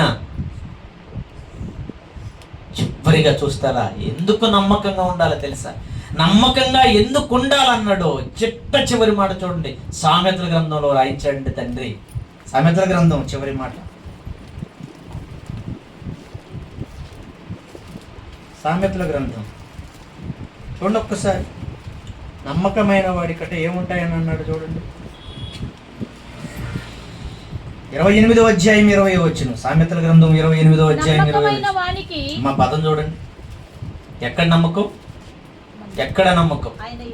దేవుని నమ్మినవాడు దేవుని ఇంటిలో నమ్మకంగా, దేవుని ఇంటిలో, సంఘములో, దేవుని ఇంటిలో, సంఘం అనే దేవుని ఇంటిలో నమ్మకమైన వానికి ఆ పదం చూడండి. అక్కడ నేను జాగ్రత్త చదువుతాను మళ్ళా. నమ్మకమైన వాడికి దీవెన అని అన్నాడా, దీవెనలు అని అన్నాడా? దీవెనలు అంటే ఒకటా, కాదు, రెండా, కాదు, మూడా, కాదు, నాలుగా? ఒక మాటను అడుగుతున్నాను ఇప్పుడు. దీవెనలు కావాలన్న వాడి చేతులు ఎత్తండి.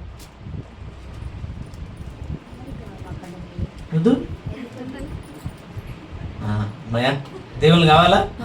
కావాలి. మరి దీవెనలు వస్తాయి, ఉన్నాయి చేతిలో. ఒక చేతులు ఏమున్నాయి? దేవుడు చేతులు ఉన్నాయా? దక్షిణాస్తం. రెండు చేతులు ఉన్నాయా? ఒక చేతులు ఏమున్నాయి?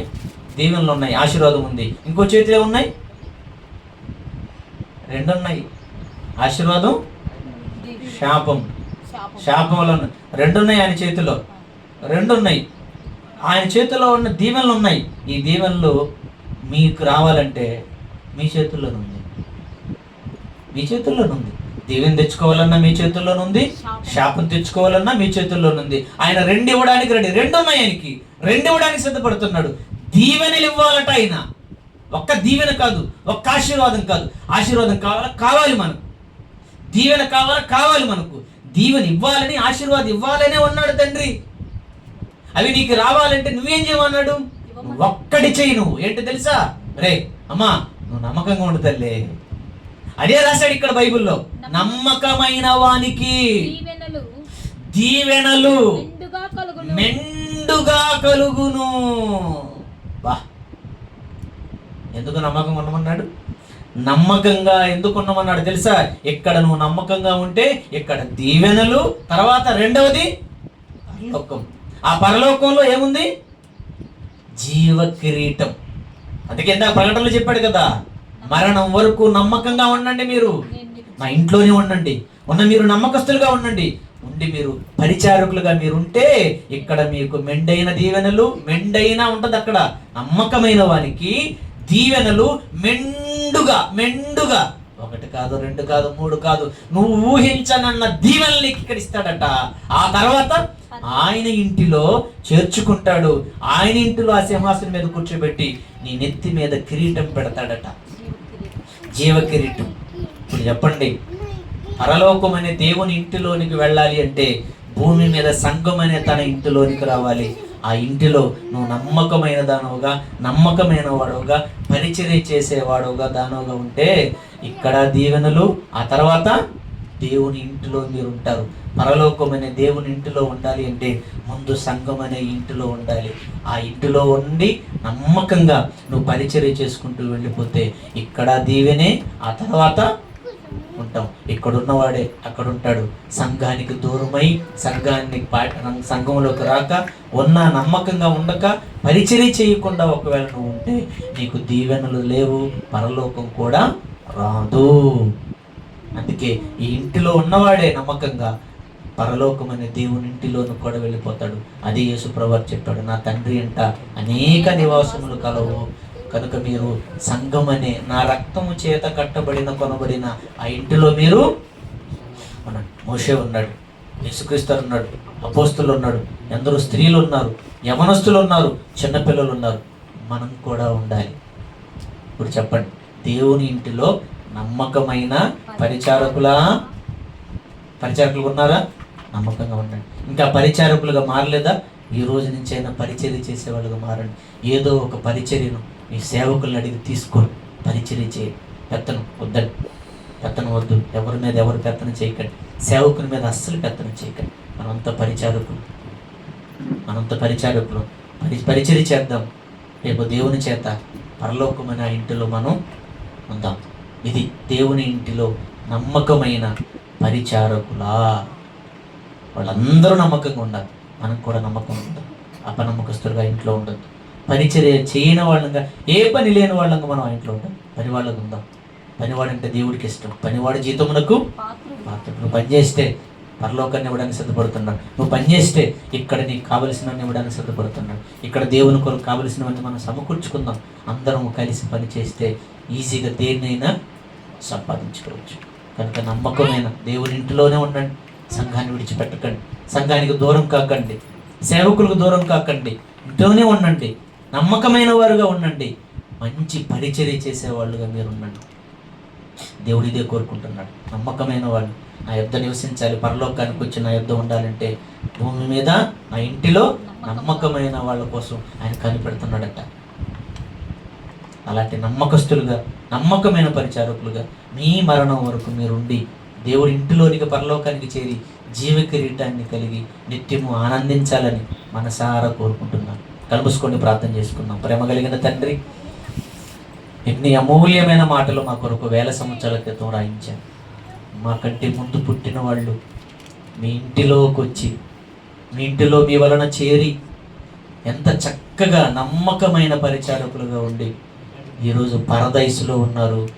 రేపు పరలోకమనే మీ ఇంటిలోనికి క్రీస్తు రెండవ రాకడలో